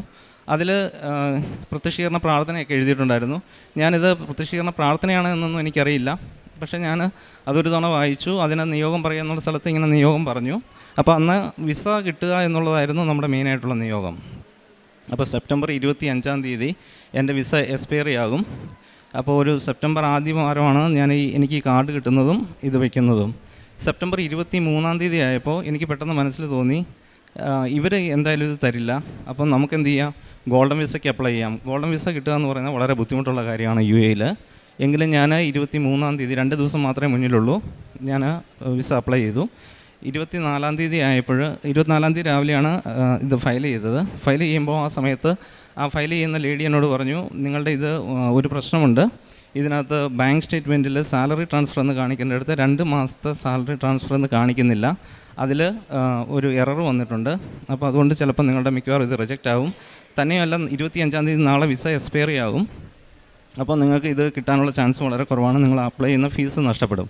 പക്ഷേ എൻ്റെ മുന്നിൽ വേറെ ഒന്നും ഉണ്ടായിരുന്നില്ല, കാരണം ഇവർ പുതുക്കി തരില്ല. അപ്പോൾ ഞാൻ പറഞ്ഞു എന്തായാലും നമുക്ക് പ്രൊസീഡ് ചെയ്യാം. അപ്പോൾ ആ സമയത്ത് ഞാൻ ഉടമ്പടി ഒന്നും എടുത്തിട്ടില്ല. പക്ഷേ നമ്മൾ കൃപാസനത്തെ പറ്റി ഈ ഒരു കാർഡ് കിട്ടിയതും ഈ നിയോഗം പറഞ്ഞതും മാത്രമേ ചെയ്തിട്ടുള്ളൂ. അത്ഭുതം എന്ന് പറയട്ടെ, 24 ഫയൽ ചെയ്തു. 24 വൈകുന്നേരമായപ്പോഴേ എനിക്ക് മെസ്സേജ് വന്നു, എൻ്റെ ആപ്ലിക്കേഷൻ റിജക്റ്റഡ് ആയി എന്ന് പറഞ്ഞിട്ട്. 24 സൺഡേ ആണ്. സൺഡേ ഞാൻ മാസം കഴിഞ്ഞിട്ട് പുറത്തിറങ്ങി നോക്കിയപ്പോൾ അതിൽ എഴുതിയിരിക്കുകയാണ് യുവർ ആപ്ലിക്കേഷൻ ഇസ് റിജക്റ്റഡ്. പക്ഷേ 25 രാവിലെ ഞാൻ 24 തന്നെ തിരിച്ചു ചെന്നിട്ട് അവരോട് ചോദിച്ചപ്പോൾ എനിക്ക് പിന്നെ എന്താ ചെയ്യേണ്ടതെന്നൊന്നും അറിയില്ല, കാരണം എൻ്റെ വേറെ ഡോക്യുമെൻറ്റുകളൊന്നുമില്ല. അപ്പോൾ ആ അറബി ലേഡി എന്നോട് പറഞ്ഞു, ഇത് ഞങ്ങൾക്കറിയാം എന്താ ചെയ്യേണ്ടതെന്ന്, ഞാൻ തന്നെ റീസബ്മിറ്റ് ചെയ്തോളാം എന്ന് പറഞ്ഞു. ഞാൻ അവരെന്തെങ്കിലും ചെയ്യട്ടെ എന്ന് വിചാരിച്ചിട്ട് ഞാൻ പോരുകയും ചെയ്തു. 25-ാം തീയതി രാവിലെ ആയപ്പോൾ, അന്ന് എൻ്റെ വിസ എക്സ്പയറി ആവുന്ന ദിവസമാണ്. രാവിലെ യൂട്യൂബിൽ ഞങ്ങളിത് സ്കാൻ ചെയ്തുകൊണ്ടായിരിക്കണം, യൂട്യൂബിൽ ഇതെടുത്തതുകൊണ്ടായിരിക്കണം, എനിക്ക് യൂട്യൂബിലൊരു മെസ്സേജ് കയറി വന്നു. അതിലൊരു പ്രാർത്ഥനയായിരുന്നു. ആ പ്രാർത്ഥന ഞങ്ങൾ കൃപാസനത്തിൽ നിന്നുള്ളതായിരുന്നു. അത് കേട്ടുകൊണ്ടിരുന്നപ്പോൾ തന്നെ ഞങ്ങൾക്ക് ഒരു തോന്നലുണ്ടായി, ഇത് നമ്മൾ തിരി കത്തിച്ച് വെച്ചിട്ട് വേണം ഈ പ്രാർത്ഥന കൂടാനെന്ന്. അങ്ങനെ തിരി കത്തിച്ച് വെച്ചുകൊണ്ട് ഈ പ്രാർത്ഥന കൂടിയപ്പോൾ ഒരു 5 മിനിറ്റ് കഴിഞ്ഞ് കാണും, ഞങ്ങൾക്ക് ഫോണിൽ മെസ്സേജ് വന്നു, your visa is approved, pre approved എന്ന് പറഞ്ഞിട്ട്. അത് ഞങ്ങൾക്ക് ഒരിക്കലും വിശ്വസിക്കാൻ പറ്റിയില്ല. കാരണം ഗോൾഡൻ വിസ അവിടെ കിട്ടുക എന്ന് പറയുന്നത് അത്ര എളുപ്പമുള്ളൊരു കാര്യമല്ല. ഇതാണ് ഞങ്ങളുടെ ഈ ഇത് കിട്ടിക്കഴിഞ്ഞിട്ട് ഇനിയുള്ള 2 കടമ്പകൾ കൂടി ഉണ്ടായിരുന്നു. ഒന്ന്, അവർ വിസ ക്യാൻസൽ ചെയ്ത് തരണം. രണ്ടാമത്തത് മെഡിക്കൽ ടെസ്റ്റ് എടുക്കണം. അപ്പോൾ മെഡിക്കൽ നമ്മൾ നേരത്തെ എടുത്ത് പാസ്സായിരിക്കുന്നതാണ്. പിന്നെ ഉള്ളത് വിസ ക്യാൻസൽ ചെയ്യണം. വിസ ക്യാൻസൽ ചെയ്യാൻ സാധാരണഗതിയിൽ ഒരു ബുദ്ധിമുട്ടുമില്ല. നമ്മൾ പറഞ്ഞു കഴിഞ്ഞാൽ അവർ ക്യാൻസൽ ചെയ്ത് തരും. പക്ഷേ എൻ്റെ കേസിൽ ഇവർ ഈ ഷെയർ ഹോൾഡേഴ്സ് നമ്മളെ അതിനകത്ത് നിന്ന് ഒഴിവാക്കണമെന്ന് പ്ലാൻ ചെയ്ത് വെച്ചിരിക്കുന്നതുകൊണ്ട് അവരൊരിക്കലും അത് സമ്മതിക്കുന്നുണ്ടായിരുന്നില്ല. അവരെന്നോട് പറഞ്ഞു, നിൻ്റെ എംപ്ലോയ്മെൻറ്റ് റിന്യൂ ചെയ്യാൻ പോവുകയാണെന്ന് പറഞ്ഞു. അപ്പോൾ ഞാൻ പറഞ്ഞു, വേണ്ട, എനിക്ക് ക്യാൻസൽ ചെയ്ത് തന്നാൽ മതി. അപ്പോൾ അത് വെച്ചിട്ട് അവർ 1 മാസത്തോളം എന്നെ ഇങ്ങനെ അതിനകത്തൊന്നും ചെയ്തു തരാതിരുന്നു. അപ്പോൾ ആ സമയത്താണ് ഈ കൃപാസനത്തെ പറ്റിയുള്ള കൂടുതൽ പ്രാർത്ഥനകൾ ഞാൻ കാണുന്നത് യൂട്യൂബിൽ. അപ്പോൾ ഞങ്ങൾ ഇങ്ങനെ ഞാൻ പറഞ്ഞു, ഈ വിസ ക്യാൻസൽ ചെയ്ത് കിട്ടുകയാണെങ്കിൽ ഞാൻ ഇവിടെ വന്ന് സാക്ഷ്യം പറഞ്ഞോളാം, ഇവിടെ വന്ന് ഉടമ്പടി എടുത്തോളാം, തീർത്ഥാടന ഉടമ്പടി എടുത്തോളാം എന്ന് പറഞ്ഞു. അങ്ങനെ 25-ാം തീയതി, സെപ്റ്റംബർ 25-ാം തീയതി എൻ്റെ വിസ എക്സ്പയറി ആകും. 18-ാം തീയതി ആയപ്പോഴേക്കും ഇവരെനിക്ക് യാതൊന്നും തന്നെ പറയാതെ തന്നെ ഇവരെ ക്യാൻസൽ ചെയ്ത് തന്നു. അങ്ങനെ എനിക്ക് ഗോൾഡൻ വിസ ലഭിച്ചു. അത് വളരെ വലിയൊരു അത്ഭുതമായിരുന്നു. കാരണം ലീഗൽ അതോറിറ്റിയും അവരുടെ അഡ്വക്കേറ്റ്സും എല്ലാവരും വളരെയധികം അങ്ങോട്ടും ഇങ്ങോട്ടും ഇമെയിൽ എക്സ്ചേഞ്ചുകളും കാര്യങ്ങളെല്ലാം നടത്തി. ഞാൻ മേജർ ഷെയർ ഹോൾഡറാണ്. അപ്പോൾ അതുകൊണ്ട് എൻ്റെ കാര്യത്തിൽ അവർക്ക് ഒന്നും ഹെൽപ്പ് ചെയ്യാനും പറ്റുന്നില്ല, പക്ഷേ അവർ സപ്പോർട്ട് ചെയ്യുന്നുമില്ല. അങ്ങനെ ഒരു അവസ്ഥയിലായിരുന്നു. പക്ഷേ അത്ഭുതം എന്ന് പറയട്ടെ, എനിക്ക് ആ ഗോൾഡൻ വിസ അങ്ങനെ സ്റ്റാമ്പ് ചെയ്ത് കിട്ടി. അപ്പോൾ അതിന് 2 ദിവസം കഴിഞ്ഞപ്പോൾ ഞങ്ങൾ അവിടുന്ന് ഇവിടെ വന്ന് ഞങ്ങൾ ഉടമ്പടി എടുത്തു. ഉടമ്പടി എടുത്തപ്പോൾ ഇവിടെ ആൾത്താരിൽ വന്ന് ജോസഫ് അച്ഛനെ കണ്ട് പ്രാർത്ഥിക്കുകയും ചെയ്തു. 2023 ഒക്ടോബർ 21-ാം തീയതിയാണ് ഞങ്ങളിവിടെ വന്ന് ഉടമ്പടി എടുത്തത്. അങ്ങനെ ഉടമ്പടി എടുത്തപ്പോൾ ഉടമ്പടി നിയോഗമായിട്ട് അപ്പോഴാണ് നമ്മൾ കൂടുതൽ അറിയുന്നത്. അപ്പോൾ ജോസഫ് അച്ഛൻ പറഞ്ഞ ഒരു കാര്യം മനസ്സിൽ വന്നു, എന്തെങ്കിലും സാധ്യമല്ലാത്ത കാര്യങ്ങൾ വേണം നമ്മൾ ഉടമ്പടിയിൽ വെക്കാനെന്ന്. അപ്പോൾ എന്നെ സംബന്ധിച്ച് ഈ നഷ്ടപ്പെട്ടു പോയ മാനേജർ പൊസിഷൻ അവിടെ തിരിച്ചു പിടിക്കുക എന്ന് പറയുന്നത് വളരെ ഒരു ചലഞ്ചായിരുന്നു. കാരണം അവിടെ ഒരു ലീഗൽ ഫെയിമിനെയൊക്കെ വെച്ചിട്ട് ലീഗൽ പ്രൊസീജിയേഴ്സ് എല്ലാം കംപ്ലീറ്റ് ചെയ്യുക, ഇത് തിരിച്ചു പിടിക്കുക, അതിനകത്തൊരു ക്ലാരിറ്റി ഇല്ലാത്ത നിയമമാണ്. അപ്പോൾ പിന്നെ എല്ലാം അറബിക് ലാംഗ്വേജിലാണ് ലോസ് എല്ലാം നടക്കുക, അവരുടെ പേപ്പേഴ്സ് എല്ലാം കിട്ടുന്ന അറബിക്കിലാണ്. നമ്മളതെല്ലാം ട്രാൻസ്ലേറ്റ് ചെയ്യണം. ട്രാൻസ്ലേറ്റ് ചെയ്താലും അതിനകത്തൊരു പൂർണ്ണതയുണ്ടാവില്ല, നമുക്ക് കൃത്യമായിട്ട് മനസ്സിലാവുകയില്ല. അപ്പോൾ ഞാൻ കേസുമായിട്ട് മുന്നോട്ട് പോകണ്ട എന്നുള്ള സ്ഥിതിയിലിരിക്കുമ്പോഴാണ് ഇവിടെ വന്നിട്ട് ഉടമ്പടി എടുക്കുന്നത്. ഉടമ്പടി എടുത്തു കഴിഞ്ഞിട്ട് തിരിച്ചു പോയി. ഒരാഴ്ച കഴിഞ്ഞപ്പോൾ എനിക്ക് അഡ്വക്കേറ്റ് എന്നോട് വിളിച്ചിട്ട് പറഞ്ഞു, നമുക്ക് കേസുമായിട്ട് തന്നെ മുന്നോട്ട് പോകാം, അതാണ് നിങ്ങൾക്ക് നല്ലത് എന്ന് പറഞ്ഞു. അപ്പോൾ നമ്മുടെ ലോ ഫേം വളരെ ഒരു ചെറിയ ലോ ഫേമാണ്. ഒരു ചെറിയ നോട്ടീസ് അയക്കാൻ വേണ്ടിയിട്ട് മാത്രമാണ് ഞാനത് ലോ ഫേമിനെ അപ്രോച്ച് ചെയ്തത്. അതേസമയം അവർ നമുക്കെതിരെ വെച്ചത്, അവർ കമ്പനിയുടെ അധികാരം പിടിച്ചെടുത്തിരിക്കുന്നത് കാരണം അവർക്ക് വളരെ UAE നമ്പർ 1 ലോ ഫേമാണ് അവരുടെ അവർക്ക് വേണ്ടിയിട്ട് വന്നുകൊണ്ടിരുന്നത്. അതുപോലെ തന്നെ അവരൊരു കൺസൾട്ടൻറ്റിനെയും വെച്ചു. അങ്ങനെ 2 ലോ ഫേമാണ് നമുക്ക് എതിരെ നിന്നിട്ട് അവർ പോരാടുന്നത്. അതും നിയമത്തിലൊരു ക്ലാരിറ്റി ഇല്ലാത്ത ഒരു സിറ്റുവേഷനിലൂടെയാണ് കടന്നു പോയിക്കൊണ്ടിരുന്നത്. അപ്പോൾ എന്നോട് അഡ്വക്കേറ്റ് പറഞ്ഞത്, നമുക്കൊരു 50% ചാൻസ് മാത്രമേ ഉള്ളൂ ഇതിനകത്ത് ജയിക്കാൻ വേണ്ടിയിട്ട്, എങ്കിലും നമ്മൾ ഇത് ട്രൈ ചെയ്യാമെന്ന് പറഞ്ഞു. ഇങ്ങനെ മുന്നോട്ട് പോയി. ഒക്ടോബർ മാസം 2023 നമ്മൾ 31-ാം തീയതി ഇവിടെ ഉടമ്പടി എടുത്തതിന് ശേഷം കേസ് ഫയൽ ചെയ്തു. അങ്ങനെ നവംബറായി. ഡിസംബർ ആദ്യവാരമായപ്പോൾ എനിക്ക് സ്വപ്നത്തിൽ എക്സാക്ട്ലി ഈ മിനിയേച്ചർ രൂപം ഞാൻ കണ്ടു. അപ്പോൾ എനിക്ക് തോന്നി, മാതാവ് എൻ്റെ കൂടെ തന്നെയുണ്ട്, അപ്പോൾ നമുക്ക് എന്തായാലും കേസ് വളരെ പെട്ടെന്ന് തന്നെ നമ്മൾ ജയിക്കും. അങ്ങനെയുള്ളൊരു മാനസികാവസ്ഥയിലായിരുന്നു. അതുപോലെ എനിക്ക് ഗോൾഡൻ വിസ നേരത്തെ കിട്ടി, അത് വളരെ ഷോർട്ട് ടൈമിലാണ് കിട്ടിയത്. അതുകൊണ്ട് എത്രയും പെട്ടെന്ന് നമുക്കിത് കിട്ടും എന്നൊരു പ്രതീക്ഷയിൽ ഇങ്ങനെ മുന്നോട്ട് പോവുകയാണ്. അപ്പോൾ കോടതി ഒരു കമ്മീഷനെ അപ്പോയിൻറ്റ് ചെയ്തു. ഈ കമ്മീഷൻ ഒരു 3 മന്ത്സ് എടുത്തു. അങ്ങനെ 2024 24 ജനുവരി ഈ കമ്മീഷൻ റിപ്പോർട്ട് വരുമെന്ന് പറഞ്ഞു, വന്നില്ല. ഫെബ്രുവരിയിൽ കമ്മീഷൻ്റെ റിപ്പോർട്ട് വരുമെന്ന് പറഞ്ഞു, വന്നില്ല. ഒരു ഫെബ്രുവരി മിഡായപ്പോൾ കമ്മീഷൻ്റെ റിപ്പോർട്ട് വന്നു. പക്ഷേ ആ റിപ്പോർട്ട് നമ്മൾ വളരെ അനുകൂലമായിട്ടാണ് പ്രതീക്ഷിച്ചിരുന്നതെങ്കിലും, കാരണം ഇവർ പറഞ്ഞ എല്ലാ പോയിൻറ്റും നമ്മൾ അതിന് ഖണ്ഡിക്കുന്ന പോയിൻറ്റുകളെല്ലാം നമ്മൾ കൊടുത്തു, എല്ലാം അനുകൂലമായ പോയിൻറ്റുകളാണ് കൊടുത്തത്. പക്ഷേ വിചിത്രമെന്ന് പറയട്ടെ, ആ കമ്മീഷൻ്റെ റിപ്പോർട്ട് നമുക്ക് അനുകൂലമായിരുന്നില്ല. അങ്ങനെ ആ കമ്മീഷൻ്റെ റിപ്പോർട്ടിൻ്റെ മേലുള്ള വിധി 2024 മാർച്ച് മാസത്തിൽ ആദ്യത്തെ വിധി വന്നു. ആ വിധി നമുക്ക് അനുകൂലമായിരുന്നു. ആ വിധി എന്തായിരുന്നു ചോദിച്ചാൽ, ഈ കമ്മീഷൻ്റെ റിപ്പോർട്ട് തള്ളിക്കളഞ്ഞുകൊണ്ടായിരുന്നു. അങ്ങനെ കമ്മീഷൻ്റെ റിപ്പോർട്ട് തള്ളിക്കളഞ്ഞുകൊണ്ടുള്ളൊരു വിധി വന്നപ്പോൾ അവർക്ക് അതൊരു പരാജയം പോലെ അവർ ഫീൽ ചെയ്തിട്ട് അവരെന്ത് ചെയ്തു എന്ന് ചോദിച്ചു കഴിഞ്ഞാൽ, എൻ്റെ എംപ്ലോയ്മെൻറ്റ് കോൺട്രാക്റ്റ് അവർ ടെർമിനേറ്റ് ചെയ്തു. അവർക്കത് ടെർമിനേറ്റ് ചെയ്യാനുള്ള അധികാരമില്ല എങ്കിൽ പോലും അവരായിരുന്ന പവർ യൂസ് ചെയ്തിട്ട് അവർ എൻ്റെ എംപ്ലോയ്മെൻറ്റ് കോൺട്രാക്റ്റ് ടെർമിനേറ്റ് ചെയ്തു. അങ്ങനെ എനിക്ക് കമ്പനിയിൽ പോകാൻ മേലാതായി. പിന്നെ കമ്പനി കംപ്ലീറ്റ് അവരാണ് 2024 ഏപ്രിൽ മാസം മുതൽ റൺ ചെയ്യുന്നത്. അങ്ങനെ രണ്ടാമത്തെ കമ്മീഷൻ കോർട്ട് വെച്ചു. അത് 2024 ജൂലൈയിലാണ് ആ കമ്മീഷൻ്റെ റിപ്പോർട്ട് വരുന്നത്. ആ കമ്മീഷൻ്റെ റിപ്പോർട്ട് വന്നപ്പോൾ വളരെ അനുകൂലമായിട്ടൊരു റിപ്പോർട്ടാണ് നമുക്ക് ലഭിച്ചത്. അപ്പോൾ നമ്മളിങ്ങനെ ഇവിടെ ഡേറ്റ് ഇട്ട് പ്രാർത്ഥിക്കുന്നതൊക്കെ കണ്ടിട്ട് നമ്മൾ വിചാരിച്ചു, ഓക്കെ ഓഗസ്റ്റ് മാസത്തിൽ എന്തായാലും നമുക്ക് അനുകൂലമായ വിധി ലഭിക്കും. പക്ഷേ ഒന്നും ലഭിച്ചില്ല. ഒക്ടോബറിൽ നമ്മൾ വിചാരിച്ചു നമുക്ക് ലഭിക്കും, പക്ഷേ ഒന്നും കിട്ടിയില്ല.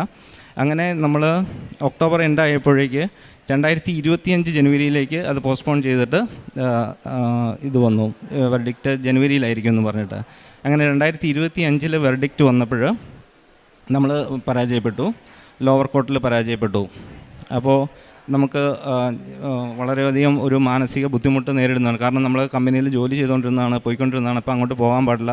നമ്മൾ തന്നെ പടുത്തുയർത്തിക്കൊണ്ട് വന്ന ഒരു പ്രസ്ഥാനത്തിൽ നിന്ന് നമ്മളെ പുറത്താക്കുന്ന ഒരു സിറ്റുവേഷൻ, പിന്നെ അവിടെ നിയമപരമായിട്ട് നമുക്ക് തിരിച്ച് കയറേണ്ട അവസ്ഥ, ഇതെല്ലാം വളരെയധികം മാനസികമായിട്ട് ബുദ്ധിമുട്ടുണ്ടാക്കുന്ന ഒരവസ്ഥയായിരുന്നു. എങ്കിലും നമ്മൾ പ്രതീക്ഷ കൈവിട്ടില്ല. 2025 ജനുവരി കഴിഞ്ഞിട്ട് നമ്മൾ വീണ്ടും അപ്പീൽ കോർട്ടിൽ ട്രൈ ചെയ്ത് അതിൻ്റെ വെർഡിക്റ്റ് ഏപ്രിൽ മാസത്തിൽ വന്നു.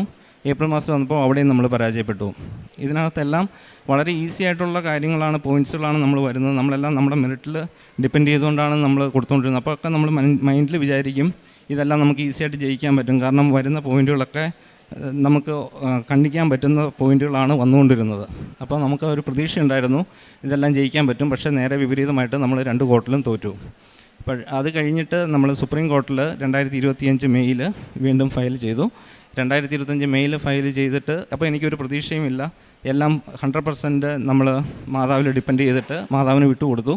കമ്പനിയും മാതാവിന് വിട്ടുകൊടുത്തു. ഇനി നമ്മൾ മുന്നോട്ട് നയിക്കുന്നത് നല്ലതാണെങ്കിൽ മാത്രം മാതാവെ ഞങ്ങൾക്ക് തന്നാൽ മതി.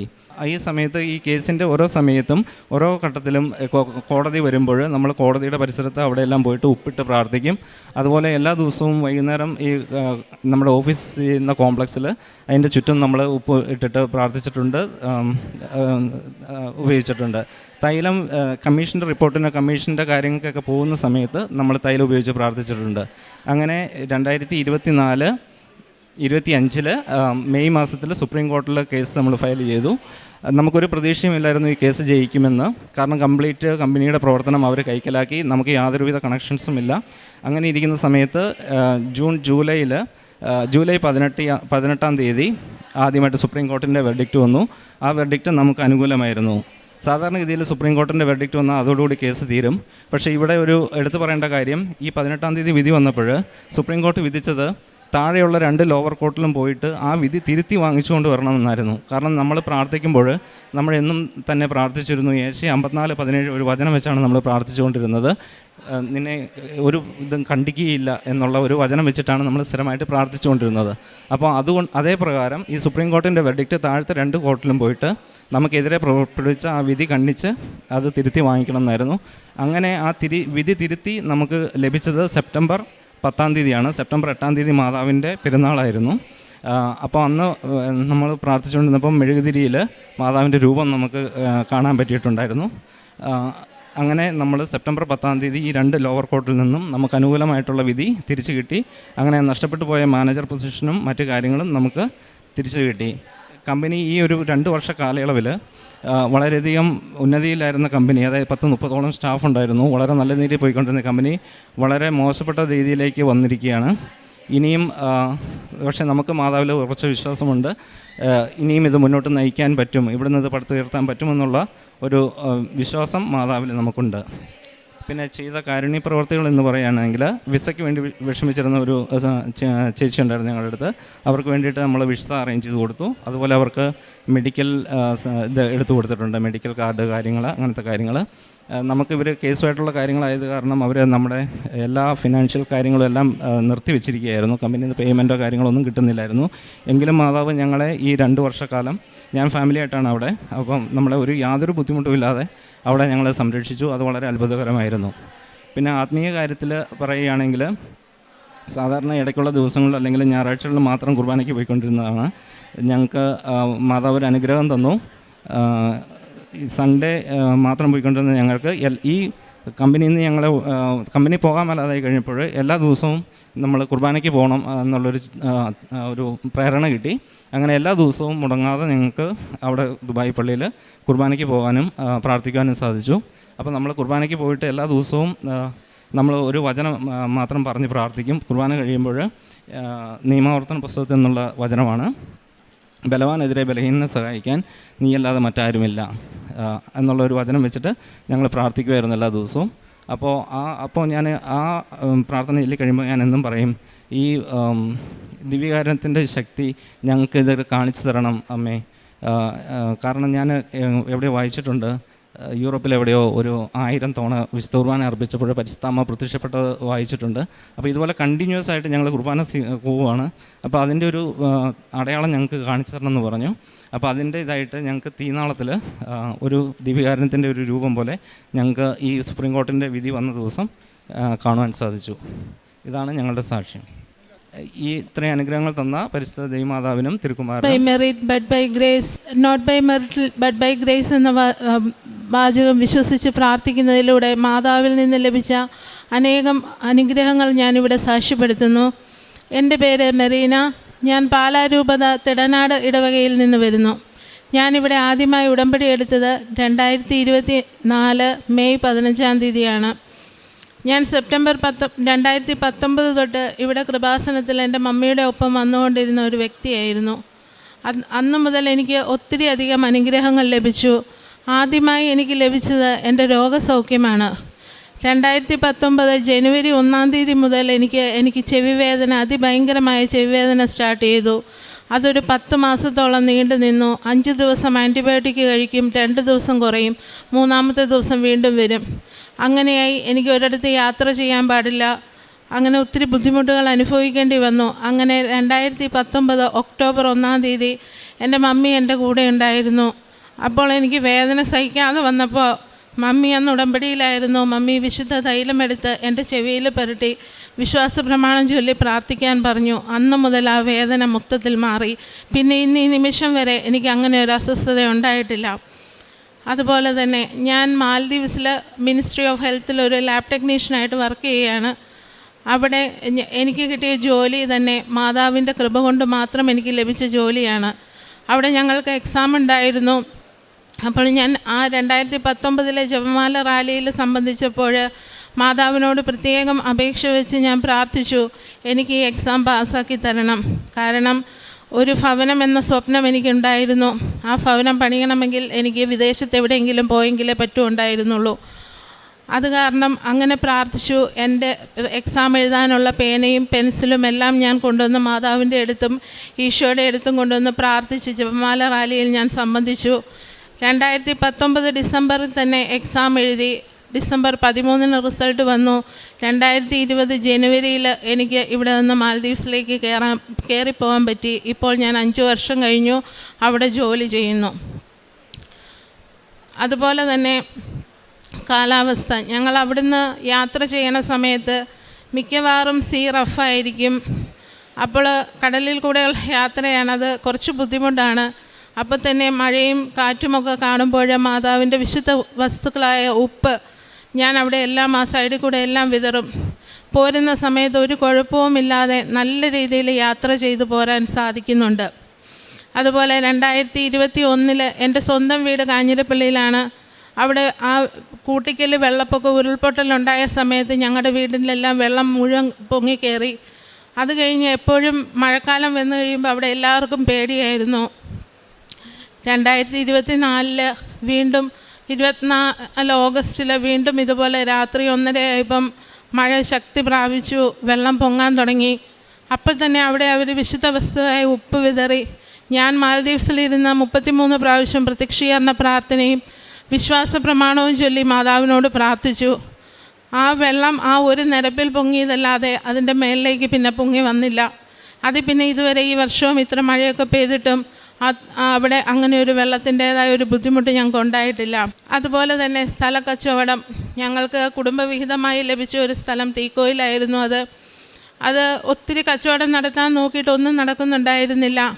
അപ്പോൾ 2019 ഞാനിവിടെ വന്നു കഴിഞ്ഞപ്പോൾ ഇവിടുന്ന് ഈ അത്ഭുത കിണറിൽ നിന്ന് വെള്ളവും കൊണ്ടുപോയി, അതുപോലെ തന്നെ മണ്ണ് കൊണ്ടുവന്ന് വെഞ്ചിരിച്ച് അതും അവിടെ കൊണ്ടുപോയി ഇട്ടു. ആ 2019 തന്നെ 2020 നവംബറിൽ ഞങ്ങൾക്ക് ആ സ്ഥല കച്ചവടം നടക്കുകയും 2021 ഓഗസ്റ്റിൽ എനിക്ക് പുതിയൊരു സ്ഥലത്തിൻ്റെ ആധാരം എഴുതാൻ സാധിക്കുകയും ആ സ്ഥലത്ത് ഇപ്പോൾ വീട് പണി നടന്നുകൊണ്ടിരിക്കുകയാണ്. അതിന് വേണ്ടിയിട്ട് ഒരു ചിട്ടി ഉണ്ടായിരുന്നു. പിന്നെ അതുപോലെ ലോണിൻ്റെ കാര്യങ്ങൾ, അതുപോലെ പഞ്ചായത്തിൽ നിന്ന് അപ്രൂവൽ കിട്ടാനൊക്കെ ഒത്തിരി തടസ്സമുണ്ടായിരുന്നു. അപ്പോൾ ഞാൻ ഫെബ്രുവരി മാസത്തിൽ ഞാനിവിടെ 10 ദിവസത്തേക്ക് ലീവിന് വന്നു. ഞാൻ അമ്മയുടെ തിരുസന്നിധിയിൽ വന്ന് ഞാൻ പ്രാർത്ഥിച്ച് ഞാൻ എൻ്റെ വീടിൻ്റെ പ്ലാനും എല്ലാം ഇവിടെ കൊണ്ടുവന്നു. അന്ന് ജോസഫ് അച്ഛൻ ഇവിടെ ഇല്ലായിരുന്നു. അവിടെ അച്ഛനെ കൊണ്ടത് വെഞ്ചരിപ്പിച്ച് ഞാൻ കൊണ്ടുപോയി.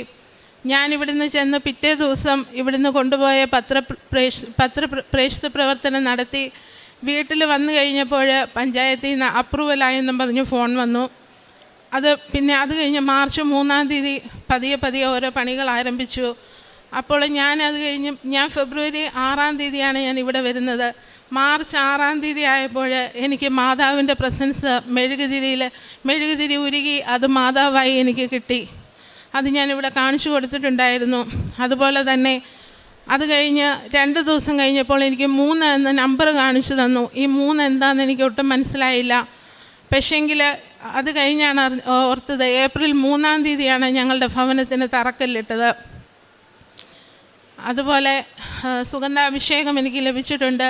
ജോസഫ് അച്ഛനെ ഞാൻ ഒത്തിരി പ്രാവശ്യം സ്വപ്നം കണ്ടിട്ടുണ്ട്. എനിക്ക് മനസ്സിന് ഒത്തിരി വിഷമം വരുന്ന സമയത്ത് ഞാനിരുന്നിട്ട് മാതാവിനോട് ഇങ്ങനെ ഒത്തിരി ഇരുന്ന് വർത്തമാനം പറയും. രാത്രിയിൽ എൻ്റെ ഡ്യൂട്ടിയൊക്കെ കഴിഞ്ഞ് വരുമ്പം 12 മണിയൊക്കെ ആവും. അത് കഴിഞ്ഞ് ഞാനിരുന്ന് ഒത്തിരി വർത്തമാനം പറയും.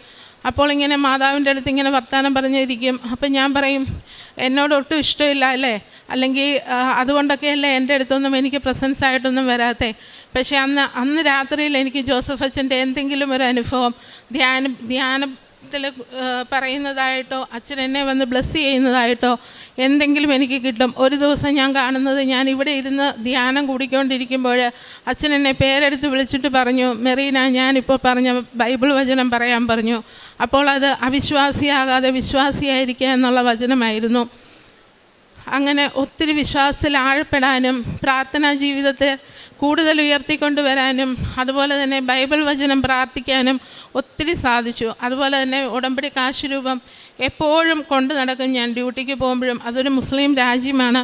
പക്ഷേ എന്നാൽ പോലും ഞാൻ എൻ്റെ ഉടമ്പടി കാശ് രൂപമായിട്ട് എപ്പോഴും നടക്കാറുള്ളൂ. ജപമാലയും കാശ് രൂപം എൻ്റെ കയ്യിലുണ്ടാവും. ഡ്യൂട്ടിയിലായിരിക്കുന്ന സമയത്ത് എപ്പോഴും സാക്ഷ്യങ്ങൾ വെച്ച് കേട്ടുകൊണ്ടിരിക്കും.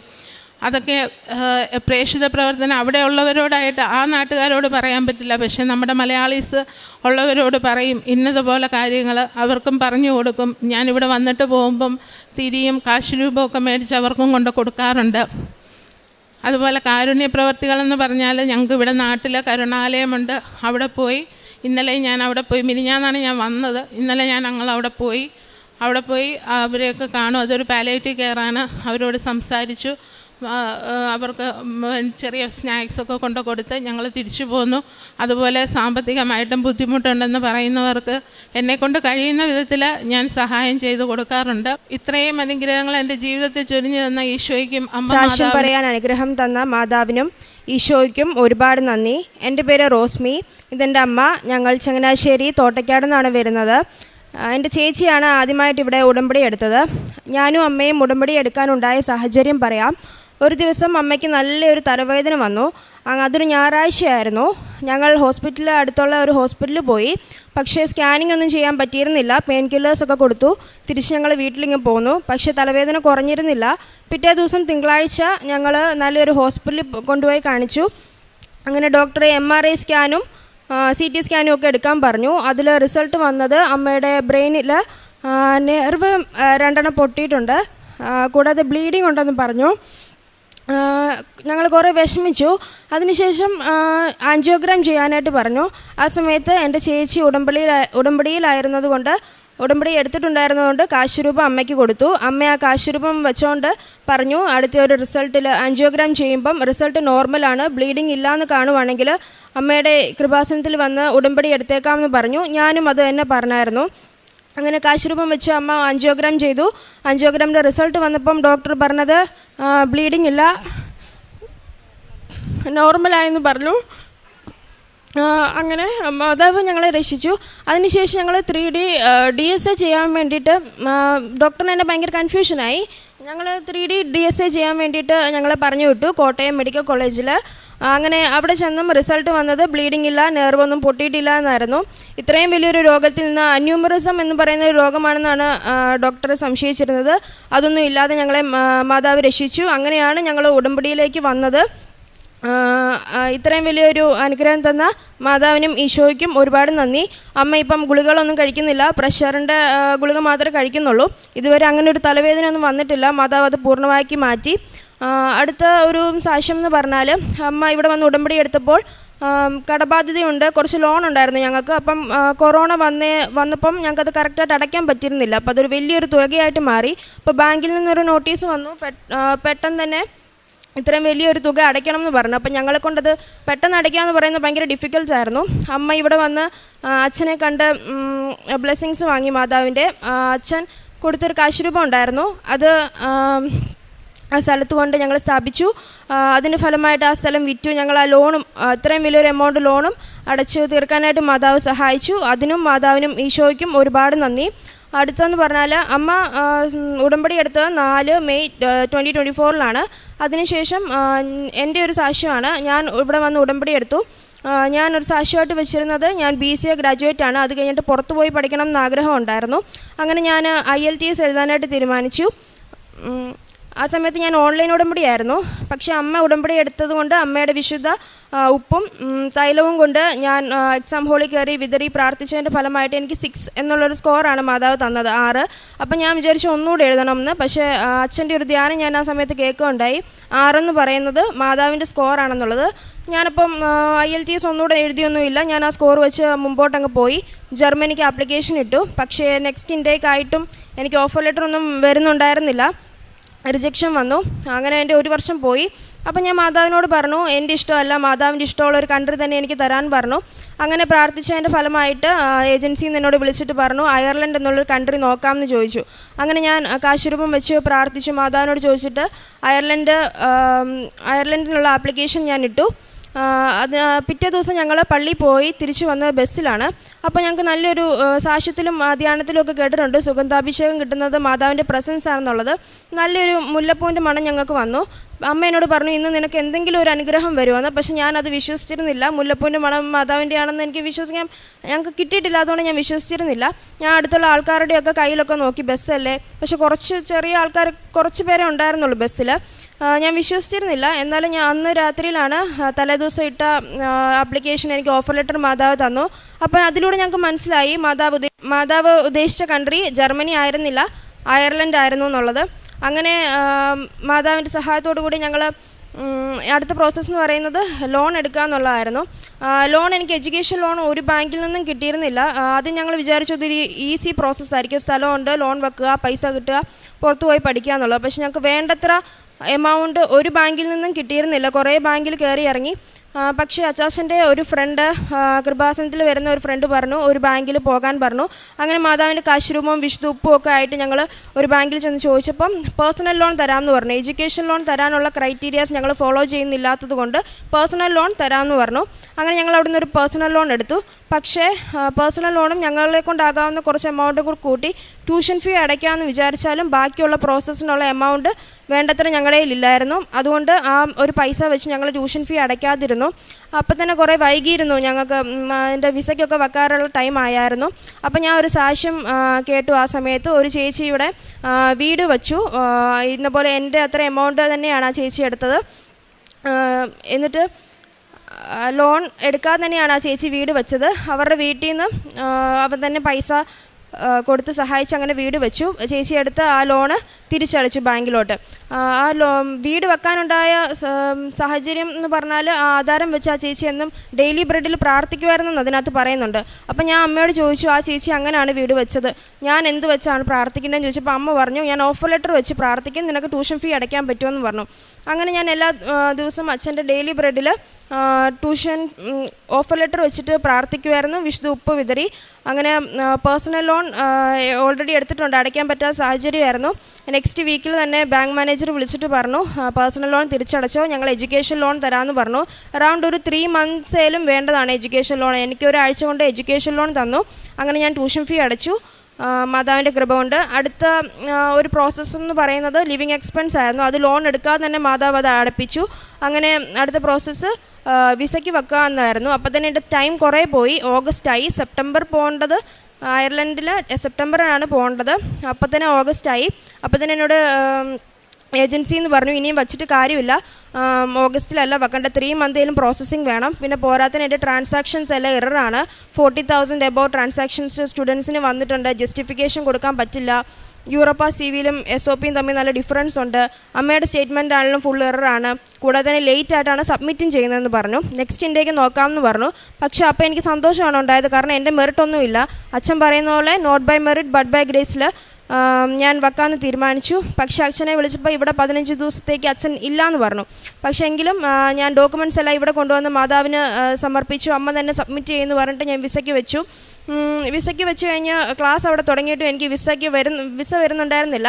22 സെപ്റ്റംബറിന് അവിടെ ക്ലാസ് തുടങ്ങി. ഞാനപ്പം ഒരു ദിവസം ഒരു കൊന്ത ചൊല്ലിക്കൊണ്ടിരിക്കുമായിരുന്നു. അപ്പോൾ എൻ്റെ മനസ്സിൽ ഒരാൾ ഇങ്ങനെ തോന്നിപ്പിച്ചു, ഇന്ന് വിസ അപ്രൂവ് ആകണോ, നാളെ വിസ അപ്രൂവ് ആകണോ എന്ന്. അപ്പോൾ ഞാനിങ്ങനെ കൊന്ത ചൊല്ലിയപ്പം ഈശോയോട് പറഞ്ഞു, അന്നൊരു ഫ്രൈഡേ ആയിരുന്നു, ഇന്ന് എനിക്ക് വിസ അപ്രൂവ് ആയി കിട്ടുവാണെങ്കിൽ ഞാൻ വിചാരിക്കും എനിക്ക് ഈശോ തന്നതാണെന്ന്. നാളെ ആണെങ്കിൽ ഞാൻ വിചാരിക്കും അത് മാതാവാണെന്ന്. കാരണം ശനിയാഴ്ച മാതാവിൻ്റെ ദിവസമാണല്ലോ. എൻ്റെ ഈ പ്രോസസ്സ് എല്ലാം നടന്നത് ചൊവ്വ, ബുധൻ, ശനി എന്നുള്ള മാതാവിൻ്റെ ദിവസങ്ങളിലാണ്. വേറെ ഏത് ദിവസം പോയാലും എനിക്കത് നടക്കത്തില്ല. അക്ഷയയിലൊക്കെ പോയാലും കറണ്ടില്ല, ഭയങ്കര ആളാണെന്നൊക്കെ പറയും. ഈ 3 ദിവസങ്ങളാണ് നടന്നിട്ടുള്ളത്. അങ്ങനെ ഞാൻ ആ കൊന്ത ചൊല്ലി എഴുന്നേറ്റ് കഴിഞ്ഞ് ഒരു സാക്ഷ്യം കണ്ടു. സാക്ഷ്യം കണ്ടത് ഒരു ചേച്ചി അയർലൻഡിൽ പോയതായിരുന്നു. സാക്ഷ്യം കണ്ട് ഫോൺ വെച്ച് കഴിഞ്ഞപ്പോൾ എനിക്ക് ഏജൻസിയിൽ നിന്ന് കോൾ വന്നു. എംബസിയിൽ നിന്ന് ഇങ്ങനെ പറഞ്ഞിട്ടുണ്ട്, വിസ അപ്രൂവായി, കൺഗ്രാജുലേഷൻ എന്ന് പറഞ്ഞു. അങ്ങനെ അതൊരു 26 എന്നുള്ളൊരു ഡേറ്റ് ആയിരുന്നു. 6 എന്നുള്ളൊരു സ്കോറും തന്നു. 26 എന്നുള്ളൊരു ഡേറ്റിൽ എനിക്ക് വിസ അപ്രൂവ് ആയെന്നും പറഞ്ഞു. അങ്ങനെ ഞാൻ October 9th ഈ വരുന്ന തേഴ്സ്ഡേ ഞാൻ അയർലൻഡിന് പോവാണ്. മാതാവിൻ്റെ കൃപയോടുകൂടിയാണ് ഞാൻ പോകുന്നത്, ഒറ്റയ്ക്കല്ല. ഇത്ര അനുഗ്രഹം തന്ന മാതാവിനും ഈശോയ്ക്കും ഒരുപാട് നന്ദി. അടുത്തതായി ഞങ്ങൾക്ക് കുറച്ച് ചെറിയ അനുഗ്രഹങ്ങളൊക്കെ മാതാവ് തന്നിട്ടുണ്ട്, വലുതും ചെറുതുമായ. അതിനകത്തെന്ന് പറഞ്ഞാൽ ഞാൻ ഉടമ്പടി എടുക്കുന്നതിന് മുമ്പ് ലൈസൻസ് പ്രതിഷ്ഠാന പ്രാർത്ഥനയൊക്കെ ചൊല്ലിപ്പോയി കൂടിയായിരുന്നു. അങ്ങനെ ലൈസൻസ് ഫസ്റ്റ് ടേക്കിൽ തന്നെ എനിക്ക് കിട്ടി. പക്ഷേ എനിക്ക് ഭയങ്കര പേടിയായിരുന്നു സ്കൂട്ടറൊക്കെ ഓടിക്കാനായിട്ട്. അത് ഞാൻ ഉടമ്പടിയിൽ ഡെയിലി ബ്രെഡ് ടൈമിലൊക്കെ ഞാൻ പ്രാർത്ഥിച്ചു. അങ്ങനെ ഞാൻ പള്ളിയിലൊക്കെ ഇപ്പോൾ സ്കൂട്ടറിൽ പോകുന്നുണ്ട്. പിന്നെ എനിക്ക് കുറച്ച് ഡോക്യുമെൻറ്റ്സൊക്കെ എനിക്ക് മിസ്സായിരുന്നു. ആധാർ കാർഡും പാസ്പോർട്ടും മെയിൻ 2 ഡോക്യുമെൻ്റാണ്. അതെനിക്ക് വീട്ടിൽ ഫുൾ തപ്പിയിട്ടൊന്നും കാണുന്നില്ല. അപ്പോൾ ഞാൻ ഒട്ടും തപ്പിയിട്ട് കാണുന്നില്ല എന്ന് പറഞ്ഞപ്പോൾ ഞാൻ മാതാവിനോട് പറഞ്ഞു, ഞാൻ സാക്ഷ്യം പറഞ്ഞേക്കാം, കാരണം പ്രോസസ്സിനൊക്കെ പോകുമ്പോൾ പാസ്പോർട്ട് ഇല്ലാതെ പറ്റത്തില്ലല്ലോ. അങ്ങനെ ഞാൻ പറഞ്ഞു. അപ്പോൾ എൻ്റെ മനസ്സിലൊരാൾ ഇങ്ങനെ പറഞ്ഞു കാറിൽ പോയി നോക്കാൻ. അങ്ങനെ കാറിൽ പോയി നോക്കി. അവിടെ ഇരിപ്പുണ്ടായിരുന്നു. ആ ഒരു കാറ് ചെന്നൈ വരെ പോയതാണ് വേറെ ആൾക്കാരെ കൊണ്ട്. പക്ഷേ എൻ്റെ ആ 2 ഡോക്യുമെൻറ്റ് മാതാവ് സേഫായിട്ട് വെച്ചിട്ടുണ്ടായിരുന്നു. കൂടാതെ എൻ്റെ അച്ഛന് ഡ്രാഗൺ ഫ്രൂട്ടിൻ്റെ കൃഷി ഉണ്ടായിരുന്നു. അപ്പം അതിന് തണ്ടുകൾക്കൊക്കെ കുറേ കേടാകാനായിട്ട് തുടങ്ങി. അപ്പം ഭയങ്കര കഷ്ടപ്പെട്ടാണ് ഞങ്ങളത് കൃഷി ചെയ്ത് വന്നത്. അപ്പം മാതാവിൻ്റെ കശുരൂപവും വിശുദ്ധുപ്പും ഒക്കെ വിതറിയതിൻ്റെ ഫലമായി ഇപ്പം നല്ല ഫലങ്ങൾ തരുന്നുണ്ട്. പിന്നെ ഞങ്ങൾക്ക് അടയാളങ്ങളൊക്കെ കുറേ ലഭിച്ചിട്ടുണ്ട്. തിരിയേല മാതാവിൻ്റെ ഫോട്ടോ തെളിഞ്ഞു വന്നിട്ടുണ്ട്, ഞങ്ങൾ സ്റ്റാറ്റസായിട്ടൊക്കെ ഇട്ടിട്ടുണ്ട്. ഇവിടെ സിസ്റ്ററിനെ കാണിച്ചിട്ടുണ്ടത്. പച്ച വെളിച്ചം മാതാവിൻ്റെ വന്നിട്ടുണ്ട്. ഒരു ഇൻറ്റേൺഷിപ്പിന് ഞാൻ ചേർന്നിട്ടുണ്ടായിരുന്നു.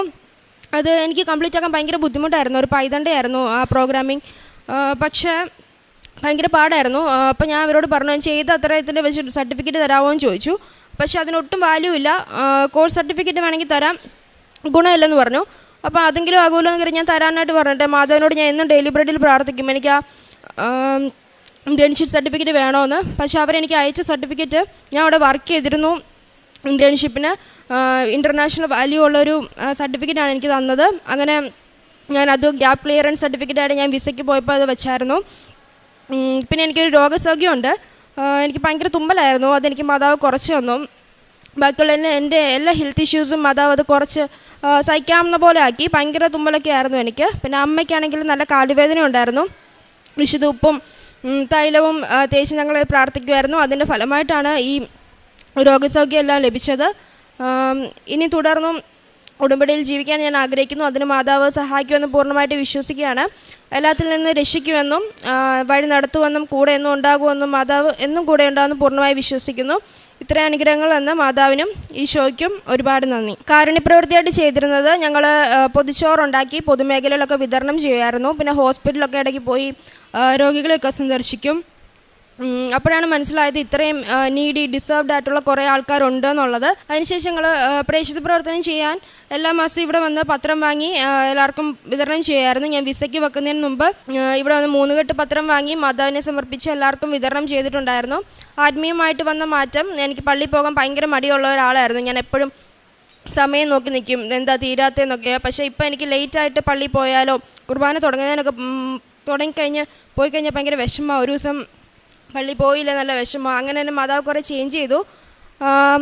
അങ്ങനെയുള്ള അനുഗ്രഹങ്ങളൊക്കെയാണ് മാതാവും ഈശോയും തന്നത്. ഇത്തരം അനുഗ്രഹങ്ങൾ തന്ന അമ്മയ്ക്കും ഈശോയ്ക്കും ഒരുപാട് നന്ദി. ശിതാൽത്താരയിൽ നിന്നുകൊണ്ട് അവിടുത്തെ തിരുകുമാരന് തന്ന അത്ഭുതങ്ങൾക്കും സാക്ഷ്യത്തിനും നന്ദി പറയാൻ ആഗ്രഹിച്ചുകൊണ്ട് ഈശോയ്ക്കും മാതാവിന് നന്ദി പറഞ്ഞുകൊണ്ട് ഞാൻ എൻ്റെ സാക്ഷ്യം പറയുകയാണ്. എൻ്റെ പേര് വിൻസി സെബു. ഞാൻ തൃശ്ശൂർ അതിരൂപത ഒല്ലൂർ സെൻറ്റ് ആൻ്റണീസ് ഫൊറോനയുടെ ഭാഗമാണ്. ഞാൻ 2021 ഏപ്രിൽ 11-ാം തീയതിയാണ് ഉടമ്പടി എടുത്തത്. ഞാൻ ഭൗതികമായി വിശുദ്ധ ഒരു കുദാശയാണ് നമ്മുടെ വിവാഹമെന്ന കുദാശ ഞാൻ ഒരു 11-ാം തീയതിയാണ് സ്വീകരിച്ചതെങ്കിൽ എൻ്റെ ആത്മീയ വളർച്ചയ്ക്ക് എൻ്റെ തിരുകുമാരനുമായി ചേർന്ന് നിൽക്കാൻ പരിശുദ്ധ അമ്മ വഴി ഞാൻ ഉടമ്പടി എടുത്തതും മറ്റൊരു 11-ാം തീയതിയാണ്. ഞാൻ ആദ്യമായി എനിക്ക് ലഭിച്ചൊരു രോഗസൗഖ്യമാണ് പറയുന്നത്. എനിക്ക് 2019 എനിക്ക് എൻ്റെ ലെഫ്റ്റ് ഓവറിയിൽ എൻ്റെ പീരീഡ്സിൻ്റെ സമയത്ത് എൻ്റെ വയറ്റിൽ കുടലുകളൊക്കെ ഒട്ടി ഇരിക്കുന്നത് കാരണം നമ്മുടെ പീരീഡ്സിൻ്റെ ബ്ലഡ് മുഴുവൻ ഓവറിയിലേക്കാണ് പോയിരുന്നത്. എനിക്ക് പീരീഡ്സ് 2 ദിവസം കാണുമ്പോൾ ഞാൻ കരുതും ഹായ് എന്തൊരു സുഖം, 2 ദിവസമല്ലേ ഉള്ളൂ എന്ന്. പക്ഷേ പിന്നീടാണ് പെയിൻ വന്നപ്പോൾ ഞാനൊരു ഗൈനോനെ കാണിച്ചപ്പോൾ ആ ഡോക്ടറാണ് പറഞ്ഞത് മോളുടെ പീരീഡ്സിൻ്റെ ബ്ലഡ് മുഴുവൻ കുടലുകൾ ഒട്ടിക്കിടക്കുന്നത് കാരണം ഏത് വഴിക്കാണോ പോകാൻ വഴി കിട്ടുന്നത് അതുവഴി നമ്മുടെ ലെഫ്റ്റ് ഓവറിയിലേക്കാണ് പോയിരിക്കുന്നത്. ഉടനടി തന്നെ അത് ഓപ്പറേറ്റ് ചെയ്യണമെന്ന് പറഞ്ഞു. ഡോക്ടർ ഇത് ഓപ്പറേറ്റ് ചെയ്ത് നോർമലായി ബയോപ്സിക്ക് അയച്ചു. അതിൽ കുഴപ്പമൊന്നും ഉണ്ടായില്ല. 3 മാസം കഴിഞ്ഞ് നോർമൽ സ്കാനിങ്ങിന് ഡോക്ടർ പ്രിഫർ ചെയ്തു.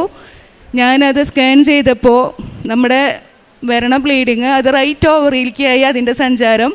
കൂടാതെ ഫൈബ്രോയിഡ്, യൂട്രസിൽ അത്യാവശ്യം ഫൈബ്രോയിഡും കണ്ടു. ഡോക്ടർക്ക് തന്നെ വിഷമമായി. ഡോക്ടർ പറഞ്ഞു സാധാരണ അങ്ങനെ സംഭവിക്കുന്നതല്ല, കാരണം എനിക്കന്ന് 42-41 വയസ്സായിരുന്നു. ഡോക്ടർക്ക് വിഷമമായി. ഡോക്ടർ പറഞ്ഞു നമുക്ക് എല്ലാ മാസവും 3 മാസം കൂടുമ്പോൾ സ്കാൻ ചെയ്യണം. ആ സമയത്താണ് ഞാനിവിടെ ഉടമ്പടി എടുക്കുന്നത്. വളരെ അവിചാരിതമായിട്ടാണ് ഞാനിവിടെ ഉടമ്പടി എടുക്കുന്നത്. കാരണം ഞാൻ കുടുംബസമേതം ഞാനിവിടെ കൃപാസനത്തിൽ വന്നതാണ്. ഞാൻ അതിനു മുൻപ് പെങ്ങളുടെ കൂടെ 2 പ്രാവശ്യം വന്നിട്ടുണ്ടെങ്കിലും കൊറോണയ്ക്ക് ശേഷം ഇവിടെ വിശുദ്ധ കുർബാന പൊതുവായി തുറന്നു കൊടുക്കുന്ന സമയത്ത് ജോസഫ് അച്ഛൻ്റെ കുർബാന കണ്ട വഴിക്ക് ഞാൻ ഭയങ്കര സന്തോഷത്തോടെ കയറി വന്നു. പക്ഷേ എല്ലാവരും ഭയങ്കര ഗ്യാപ്പ് ഇട്ടിട്ടാണ് നിൽക്കണേ. ഞാൻ കരുതി എന്തിനാ എല്ലാവരും ഇങ്ങനെ ഗ്യാപ്പ് ഇടുന്നത്, അച്ഛൻ്റെ കുർബാനയല്ല നടക്കണേ. എനിക്ക് ബോധം പോയില്ല. അപ്പോഴാണ് നമ്മൾ ഓർക്കണ സാമൂഹ്യ അകലം വേണമായിരുന്നു. പക്ഷെ ഞാൻ ആ കുർബാന കാണുമ്പോൾ അച്ഛൻ പറഞ്ഞു ഉടമ്പടി എടുക്കേണ്ടവർക്ക് ഉടമ്പടി എടുക്കാം. ഞാൻ പറയില്ല മനസ്സിൽ ലഡു പൊട്ടിയെന്ന് പറഞ്ഞ പോലെ ഞാൻ ഉടമ്പടി പോയി. എനിക്ക് കിട്ടിയ ടോക്കൺ 8 ഞാൻ പരിശുദ്ധ അമ്മയോട് പറഞ്ഞു അമ്മേ ഞായറാഴ്ച ദിവസമാണ് ഞാൻ തൃശ്ശൂരിൽ നിന്നാണ് വരണേ. എൻ്റെ അടുത്ത് പോരുമ്പോൾ ആൾ പറഞ്ഞിട്ടുണ്ട് വേഗം തിരിച്ചു പോരണം. അതുകൊണ്ട് തന്നെ ഞങ്ങൾ പുലർച്ചെ അവിടെ നിന്ന് പോകുന്നതാണ്. 8 എന്ന് പറഞ്ഞ നമ്പർ എപ്പോഴാണ് വിളിക്കാമെന്ന് എനിക്കറിയില്ല. അന്ന് ഇതുപോലെയല്ല, നമുക്ക് അവിടെ നിയമങ്ങൾ എഴുതി കൊടുക്കാം. കുറച്ച് വ്യത്യാസമായിരുന്നു. ഞാൻ അമ്മയോട് പറഞ്ഞു അമ്മ എനിക്ക് 8 എന്നെ വിളിക്കണം, ആദ്യത്തെ ഗ്രൂപ്പിൽ പെടുത്തണം. പരിശുദ്ധ അമ്മ 1 തൊട്ട് 8 വരെ വിളിച്ചതിൽ ഞാൻ കയറി. അത് കഴിഞ്ഞ് നേരത്തെ പോകണമെന്ന് പറഞ്ഞ ആൾ എനിക്ക് ആർത്തങ്കൽ പള്ളി, തങ്കിപ്പള്ളി അതൊക്കെ കൊണ്ട് കാണിച്ചു തന്ന് അന്നത്തെ ആ യാത്ര ഒരു ആത്മീയ യാത്രയാക്കിയിട്ട് എനിക്ക് മാറ്റി തന്നു. ഇവിടെ നിന്ന് ഉടമ്പടി എടുത്ത് പോയി. പിന്നെ സ്കാനിങ്ങിന് പോകുമ്പോൾ മുഴുവൻ ഞാൻ പ്രത്യക്ഷീകരണ പ്രാർത്ഥന ചൊല്ലി വിശുദ്ധ തൈലം വയറുമ്മ പൂശും. ഓരോ പ്രാവശ്യം ചെല്ലുമ്പോഴും കുറവൊന്നുമില്ല, എന്നാൽ കുറയണമില്ല, അങ്ങനെ ഒരു പൊസിഷനിലായിരുന്നു. പിന്നെ ഡോക്ടർ പറഞ്ഞു നമുക്ക് പീരീഡ്സ് നമുക്ക് ഇനി ആ വഴിക്ക് തന്നെ പോകുമല്ലോ, അപ്പോൾ നമുക്ക് മെറീന എന്ന് പറഞ്ഞിട്ടൊരു സംഭവം ഇടാം, നമ്മുടെ ബ്ലഡിന് അവിടെ ഒരു ബ്ലോക്ക് ചെയ്ത് നിർത്തുന്ന ഒരു സംഭവമാണ് അത്. പക്ഷെ അത് ഇടുമ്പോൾ അതിൻ്റെ ഭവിഷ്യത്തുണ്ട്, പക്ഷെ കുഴപ്പമില്ല, നമ്മളതിട്ടു. എന്നിട്ടും കുറയണമൊന്നുമില്ല. അങ്ങനെ എൻ്റെ ഒരു ചേച്ചിയുടെ മകൾ പറഞ്ഞതനുസരിച്ച് ഒരു ഹോമിയോ ഡോക്ടറെ അടുത്തേക്ക് ഞാൻ പോവാറായി. അപ്പോൾ എൻ്റെ ഉള്ളിൽ ശക്തമായിട്ട് ആരോ പറയാണ്, നീ തിരിച്ച് ഈ ഗൈനോൻ്റെ അടുത്തേക്ക് തന്നെ വരും അങ്ങനെ ശക്തമായിട്ട് പറയെന്ന് തോന്നി. ഞാൻ ഡോക്ടറെ അടുത്ത് പറഞ്ഞു, ഡോക്ടർ ഞാൻ തിരിച്ച് ഡോക്ടറുടെ അടുത്തേക്ക് തന്നെ വരും എന്നും പറഞ്ഞ് ഹോമിയോ ഡോക്ടറെ അടുത്ത് പോയി. ആ ഡോക്ടർ പറഞ്ഞ് വേറൊരു ഇംഗ്ലീഷ് ഡോക്ടറെ അടുത്ത് പോയി. അവർ രണ്ടുപേരും കൈയൊഴിഞ്ഞു, നമുക്കിത് കളയാം, കുഴപ്പമൊന്നുമില്ല. പക്ഷെ ഞാൻ തിരിച്ച് എൻ്റെ പഴയ ഗൈനോൻ്റെ അടുത്തേക്ക് തന്നെ വന്നു. ആ സമയത്താണ് എൻ്റെ ഒരു കൂട്ടുകാരി ഈ ഗൈനോനെ കാണിക്കുന്നത്. അപ്പോൾ ആ കൂട്ടുകാരിയുടെ അടുത്ത് ഈ ഡോക്ടർ ഓവറി കളയാൻ പറഞ്ഞിരുന്നു.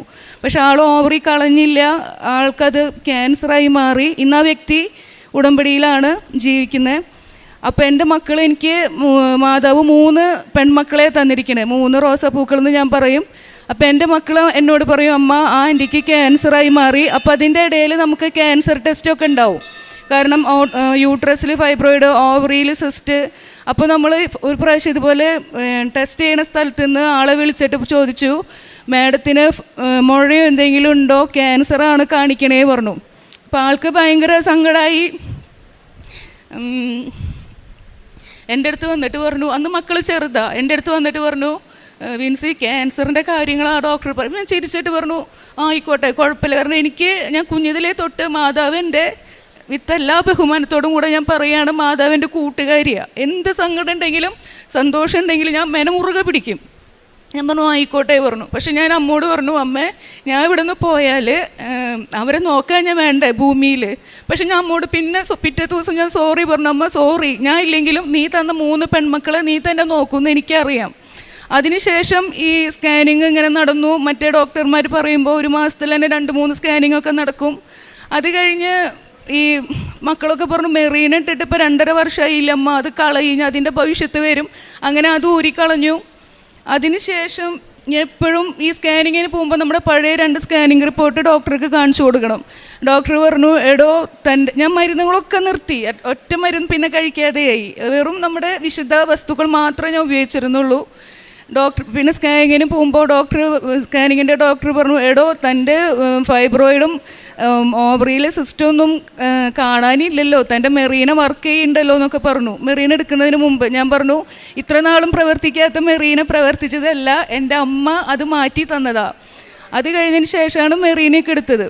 പിന്നീട് എല്ലാം മാറിക്കഴിഞ്ഞ് ഞാൻ എൻ്റെ ഗൈനോനെ കാണാതിരിക്കുമ്പോൾ എൻ്റെ അപ്പുറത്ത് 2 ചേച്ചിമാർ ഇരിക്കുന്നുണ്ടായിരുന്നു. അതിലൊരു ചേച്ചിയുടെ ഫൈബ്രോയിഡ് ഭയങ്കര തിക്കായിട്ട് യൂട്രസ് റിമൂവ് ചെയ്യണം. ആ ചേച്ചി ഭയങ്കര ടെൻഷനിലാണ്. അപ്പം ഞാൻ പറഞ്ഞു, ഇങ്ങനെ കൃപാസനം എന്ന് പറഞ്ഞൊരു ആലപ്പുഴയിൽ നമ്മുടെ അമ്മ പ്രത്യക്ഷപ്പെട്ട ഒരു സ്ഥലമുണ്ട്, അവിടെ പോകണം. അപ്പോൾ ആ സമയത്ത് ഭയങ്കര മുല്ലപ്പൂവിൻ്റെ മണം വരിക. അപ്പോൾ ഞാൻ അവരുടെ അടുത്ത് പറഞ്ഞു, കണ്ട എന്തൊരു നല്ല മണം വരണേ. അപ്പോൾ അവർ പറഞ്ഞു, ഇല്ല ഞങ്ങൾക്കില്ല. അപ്പോൾ അവിടെ ഒരു പ്രേക്ഷിത വേറെ ഉണ്ട്. അപ്പോൾ ആ ചേച്ചി ജെറുസലേം ധ്യാന കേന്ദ്രത്തിൽ വർക്ക് ചെയ്യണ പ്രേക്ഷിതയാണ്. അപ്പോൾ ആ ചേച്ചി പറഞ്ഞു, മോളിത് നിനക്ക് മാതാവിൻ്റെ പ്രസൻസ് നിനക്ക് കാണുന്നത് അനുഭവിക്കാൻ പറ്റുന്നുണ്ട്, അതുകൊണ്ടാണ് മാതാവിൻ്റെ പ്രസൻസ് നിൻ്റെ കൂടെ ഉണ്ട് പറഞ്ഞു. അങ്ങനെ ഞാൻ ആ ചേച്ചിയുടെ അടുത്ത് പറഞ്ഞു, ഉടമ്പടി എടുക്കണമെന്ന് പറഞ്ഞു. ഞാൻ എൻ്റെ ഡോക്ടറെ അടുത്ത് പോയിട്ട് പറഞ്ഞു, ഡോക്ടർക്ക് അറിയാലോ ഞാൻ 5-6 മാസമായിട്ട് ഒരു ഗുളികയും കഴിക്കണില്ല, ഒന്നുമില്ല. ഞാൻ മാതാവിൻ്റെ അടുത്ത് പോയിട്ട് ഉടമ്പടി എടുത്തിട്ടുണ്ട് കൃപാസനത്തിൽ. അപ്പോൾ എൻ്റെ ഗൈനോ ഡോക്ടർ എന്നോട് പറയാണ്, തൃശ്ശൂർ ജൂബിലിയിൽ വർക്ക് ചെയ്യുന്ന ഫേമസ് ആയിട്ടുള്ളൊരു ഡോക്ടറാണ്. ആ ഡോക്ടർ എൻ്റെ അടുത്ത് പറയാണ്, എടോ ഞാൻ എല്ലാ മാസവും കൃപാസനത്തിൽ പോണ ആളാണ്, എനിക്ക് മാതാവിൻ്റെ ആ പള്ളിയിൽ കയറുമ്പോൾ ഭയങ്കര സുഗന്ധാഭിഷേകമാണ്, അവിടെ നിന്ന് ഇറങ്ങിക്കഴിയുമ്പോൾ എനിക്ക് ആ സുഗന്ധാഭിഷേകം പോകും. അപ്പോൾ പിന്നീട് ഇന്നേ വരെ ഞാൻ അതിന് വേണ്ടിയിട്ടൊരു ഗുളികയോ മരുന്നോ ഒന്നും കഴിച്ചിട്ടില്ല. എനിക്കിപ്പോൾ പേടിയില്ല. അഥവാ എന്തെങ്കിലും വന്നാൽ തന്നെ എനിക്കറിയാം, എൻ്റെ പരിശുദ്ധ അമ്മ ഈശോ അറിയാതെ നമ്മുടെ ജീവിതത്തിൽ ഒന്നും സംഭവിക്കില്ല. എന്ത് സന്തോഷം വന്നാലും എന്ത് സങ്കടം വന്നാലും മാനസികമായി നമ്മൾ ബലഹീനരാണെങ്കിലും എൻ്റെ അമ്മയെ എൻ്റെ ആശ്രമയെ ഒന്ന് വിളിച്ചാൽ പരിശുദ്ധ അമ്മ നമ്മളോട് പറയാണ്, നീ ഒന്ന് എന്നെ വിളിക്ക്, ഞാൻ നിൻ്റെ അടുത്തേക്ക് വരാമെന്ന്. അത്രയും സ്നേഹമുള്ള അമ്മയാണ് നമ്മുടെ അമ്മ. തുടർന്ന് ഞാൻ കൃപാസനം ഞാൻ പൊതിച്ചോറ് അങ്ങനെയൊക്കെ കൊടുക്കുമായിരുന്നെങ്കിലും എനിക്കൊരു ഗ്രൂപ്പ് ഉണ്ടാക്കണമെന്ന് ഭയങ്കര ആഗ്രഹമായിരുന്നു പ്രേക്ഷിത പ്രവർത്തനം ചെയ്യാനായിട്ട്. അപ്പോൾ ഞാൻ അമ്മയോട് എപ്പോഴും ഇങ്ങനെ വർത്തമാനം പറയും, അമ്മ എനിക്കൊരു ഗ്രൂപ്പ് ഉണ്ടാക്കണ്ടേ, നമുക്ക് പ്രേക്ഷിത പ്രവർത്തനമൊക്കെ ചെയ്യണമല്ലോ. അങ്ങനെ ഞാൻ അമ്മയുടെ അടുത്ത് പറഞ്ഞു, മോളെ ബസ് സ്റ്റോപ്പ് അവൾ പോണ കോളേജിൻ്റെ ബസ് സ്റ്റോപ്പിൽ ഇറക്കിയിട്ട് പറഞ്ഞു, അമ്മ ഞാൻ ഈ വണ്ടി ഞാൻ 2 വീലർ ഓടിക്കും, അപ്പോൾ 2 വീലർ ഞാൻ കൊണ്ടുപോകും, നീ എവിടെയും നിർത്തേണ്ടതെന്ന് പറ, അപ്പോൾ അവിടെ ഞാൻ നിർത്താമെന്ന് പറയും. അങ്ങനെ ഞാൻ വണ്ടിയും കൊണ്ട് പോയി എൻ്റെ അടുത്തൊരു സ്പോട്ട് കാണിച്ചു തന്നു. അവിടെ നിർത്തി എൻ്റെ അടുത്ത് പറഞ്ഞു, റോഡ് ക്രോസ് ചെയ്യ്, ആ വീട്ടിൽ പോയിട്ട് പത്രം കൊടുക്കാൻ. ഞാൻ പറഞ്ഞു, അയ്യോ ഞാൻ പോവില്ല, അവിടെ അവരുടെ ഹസ്ബൻഡും പോവാൻ നിൽക്കുക, അപ്പോൾ നമ്മൾ പോണത് ശരിയല്ലല്ലോ, ഞാൻ വണ്ടി നിർത്തിയ സൈഡിലെ വീട്ടിൽ കൊടുക്കാൻ. പറഞ്ഞു, ഇല്ലേ മോളെ നീ അവിടെ തന്നെ പോകുമെന്ന് പറഞ്ഞു.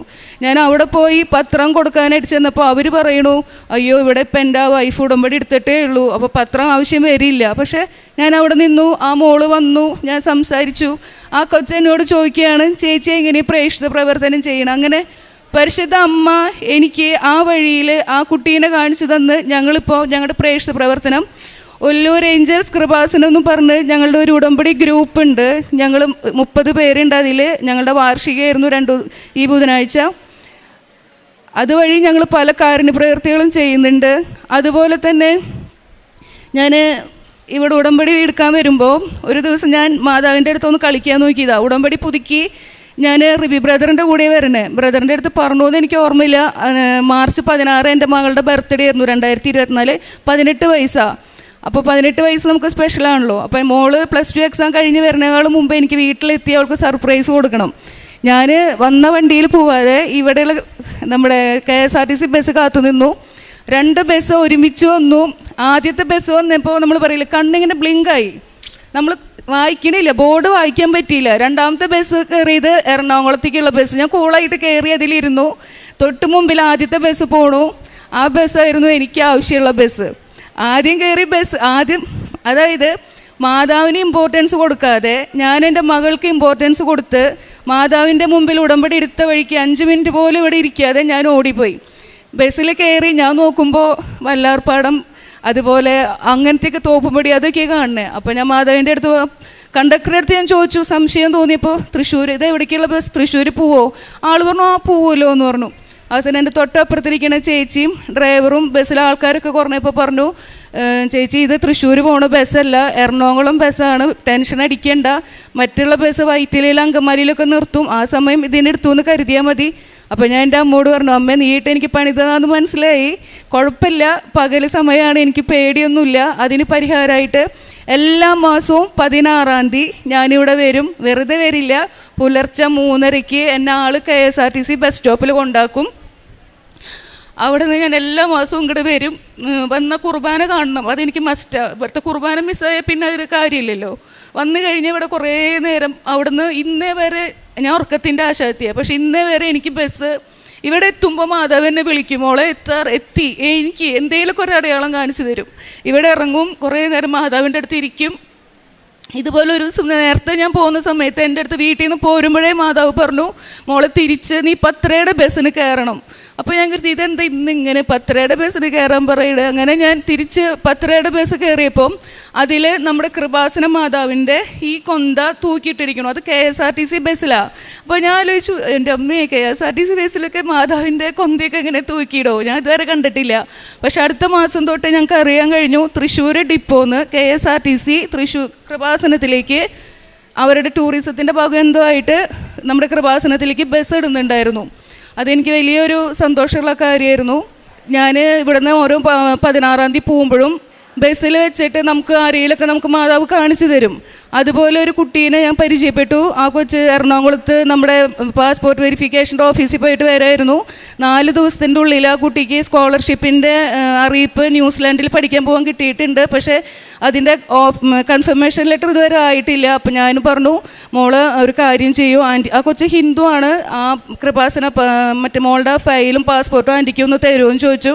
ബസ്സിൽ നല്ല തിരക്കുണ്ട്, പക്ഷെ നമുക്കതൊന്നും ഒരു പ്രശ്നമില്ലായിരുന്നു. എനിക്ക് ആ കൊച്ചിൻ്റെ പാസ്പോർട്ടും ഫയലും എൻ്റെ കയ്യിൽ തന്നു. ഞാൻ കൃപാസന മാതാവിൻ്റെ ഉപ്പും വിശുദ്ധ തൈലം അതിൽ പുരട്ടി. ഞാൻ പറഞ്ഞു, ആ കൊച്ച് പറഞ്ഞു, ഞങ്ങൾ 4-5 പേരുണ്ട് ആൻറ്റി എന്ന് പറഞ്ഞു. ഞാൻ പറഞ്ഞു, മോൾ അവർക്കും കൂടെ പ്രാർത്ഥിക്കുക പറഞ്ഞു. തിങ്കളാഴ്ച ആ കൊച്ചിൻ്റെ അന്ന് റിസൾട്ട് വന്നു. ആ മോൾക്കും ബാക്കി എല്ലാവർക്കും പോകാനുള്ള ഇത് കിട്ടി. ആ കൊച്ചിപ്പോൾ അവിടെയാണ്, ന്യൂസിലാൻഡിലാണ്. അതുപോലെ ഒരിക്കൽ ഇതുപോലെ ഒരു 16-ാം തീയതി പോകുമ്പോൾ ഞാൻ ഇവിടെ നിന്ന് നമുക്കധികം തിരക്കുണ്ടാവില്ല, അങ്ങ് ചാലക്കുടി അല്ല എറണാകുളം എത്തിയപ്പോൾ ഒരു സിസ്റ്റർ എൻ്റെ അടുത്ത് വന്നിരുന്നു. അപ്പോൾ സിസ്റ്ററിന് ഞാൻ എൻ്റെ കയ്യിലത്തെ കാശ് രൂപം കൊടുത്ത്, ഞാൻ ഇവിടെ നിന്ന് പോകുമ്പോൾ എപ്പോഴും പത്രവും കാശ് രൂപം മേടിച്ചിട്ടാണ് പോവുക. അപ്പോൾ ആ സിസ്റ്ററിന് ഞാൻ കാശ് രൂപം കൊടുത്തു. ആ സിസ്റ്റർ ആ കാശ് രൂപം ആളുടെ പേഴ്സ് ഉണ്ട്, കാശ് വെക്കണതല്ല, അതിൽ വെച്ച സമയത്ത് കണ്ടക്ടർ വന്നിട്ട് പറഞ്ഞു, സിസ്റ്റർ തൃശ്ശൂരിൽ നിന്ന് ഭയങ്കര തിരക്കാണ്, ആകെ കൂടി ഒരു സീറ്റേ ഒഴിവുള്ളൂ സിസ്റ്റർക്ക്. അപ്പം ഞാൻ പറഞ്ഞു ഒന്ന് അവിടെ കൊണ്ടിരുത്താമോ എന്ന് ചോദിച്ചപ്പോൾ സിസ്റ്റർക്ക് ആ ഒരു സീറ്റിൽ കോയമ്പത്തൂർ വരെ സിസ്റ്റർക്ക് പോകാനുള്ള സ്ഥലം മാതാവ് ഒരുക്കി കൊടുത്തു. ഞാൻ എപ്പോഴും എൻ്റെ ഗ്രൂപ്പിൽ പറയണ ഒരു കാര്യമാണ്, സമയത്തിൻ്റെ മേലും സഞ്ചാരത്തിൻ്റെ മേലും അധികാരമുള്ള അമ്മയാണ് നമ്മുടെ കൃപാസന മാതാവ്. അയ്യോ എനിക്കിപ്പോൾ കിട്ടിയില്ലല്ലോ, എനിക്ക് എന്താ വൈകണേന്ന് ഓർത്ത് നിങ്ങൾ ആരും വിഷമിക്കരുത്. അതിൻ്റെ സമയമാകുമ്പോൾ പരിശുദ്ധ അമ്മ കൃപാസന പ്രസാദപര മാതാവ് നമുക്കത് നടത്തി തരും. അത് കഴിഞ്ഞ് സിസ്റ്റർ ഇറങ്ങിപ്പോയി. അപ്പം തന്നെ ഒരു മോളെൻ്റെ അടുത്ത് വന്നിരുന്നു. ആ കൊച്ചിനും ഞാൻ ഇതുപോലെ കാശ് രൂപം കൊടുത്തു. കാശ് രൂപം കൊടുത്തു കഴിഞ്ഞപ്പോൾ ആ കുട്ടിക്ക് ഇരിക്കാൻ സ്ഥലമില്ല. പാലക്കാട്, തൃശ്ശൂരിൽ നിന്ന് പാലക്കാടുള്ള ഒരാൾ ആ കുട്ടി ഇരിക്കുന്ന സ്ഥലത്തേക്ക് വരും എന്ന് പറഞ്ഞു. പക്ഷേ ഇതുപോലെ തന്നെ കണ്ടക്ടർ വന്ന് പറഞ്ഞു ഇവിടെ സ്ഥലം ഉണ്ടാവില്ല, പാലക്കാട് എത്തണ വരെ നിൽക്കേണ്ടി വരും. അപ്പോൾ ആ കൊച്ചു പറഞ്ഞു ഓക്കെ. പക്ഷേ കണ്ടക്ടർ അപ്പോൾ തന്നെ തിരിച്ചു വന്നിട്ട് പറയാണ്, നിങ്ങൾ എന്ത് കൂടോത്ര ചെയ്തത്, ഇതേ സീറ്റിൽ പാലക്കാടേക്ക് ബുക്ക് ചെയ്ത ആൾ ക്യാൻസൽ ചെയ്തിരിക്കണമെന്ന് പറഞ്ഞു. അപ്പോൾ അതുകൊണ്ട് നമുക്ക് സമയത്തിൻ്റെ മേൽ സഞ്ചാരത്തിൻ്റെ മേൽ അധികാരമുള്ള അമ്മ നമ്മുടെ എല്ലാ നിയോഗങ്ങളും സാധിച്ചു തരും. പിന്നെ കാരുണ്യപ്രവർത്തകളായിട്ട് ഞാൻ പറഞ്ഞല്ലോ, ഞങ്ങളൊരു ഗ്രൂപ്പുണ്ട് ഒല്ലൂർ ഏഞ്ചൽസ് കൃപാസനം. അതുവഴിക്ക് ഞങ്ങൾ എല്ലാ മാസവും ഞങ്ങൾ കാരുണ്യപ്രവർത്തികൾ ചെയ്യാനായിട്ട് അനാഥശാലകളിലേക്ക് പോവും. എല്ലാ ഞായറാഴ്ചയും ഞങ്ങൾ ഫുഡ് അവരവരുടെ വീട്ടിലുണ്ടാക്കി കളക്ട് ചെയ്ത് അത് കൊണ്ടു കൊടുക്കും. പിന്നെ എല്ലാ മാസവും ഇവിടെ നിന്ന് വെഞ്ചരിച്ച് തന്ന മാതാവിൻ്റെ രൂപം, മാതാവിൻ്റെ ഫ്രെയിമും 1000 ജമണി ജപമാലയും വെച്ചിട്ട് ഞങ്ങൾ എല്ലാ മാസവും ആദ്യത്തെ ബുധനാഴ്ച ഞങ്ങൾ ജപമാല എത്തിക്കുന്നുണ്ട്. ഇതൊക്കെയാണ് ഞാൻ ചെയ്യുന്നത്.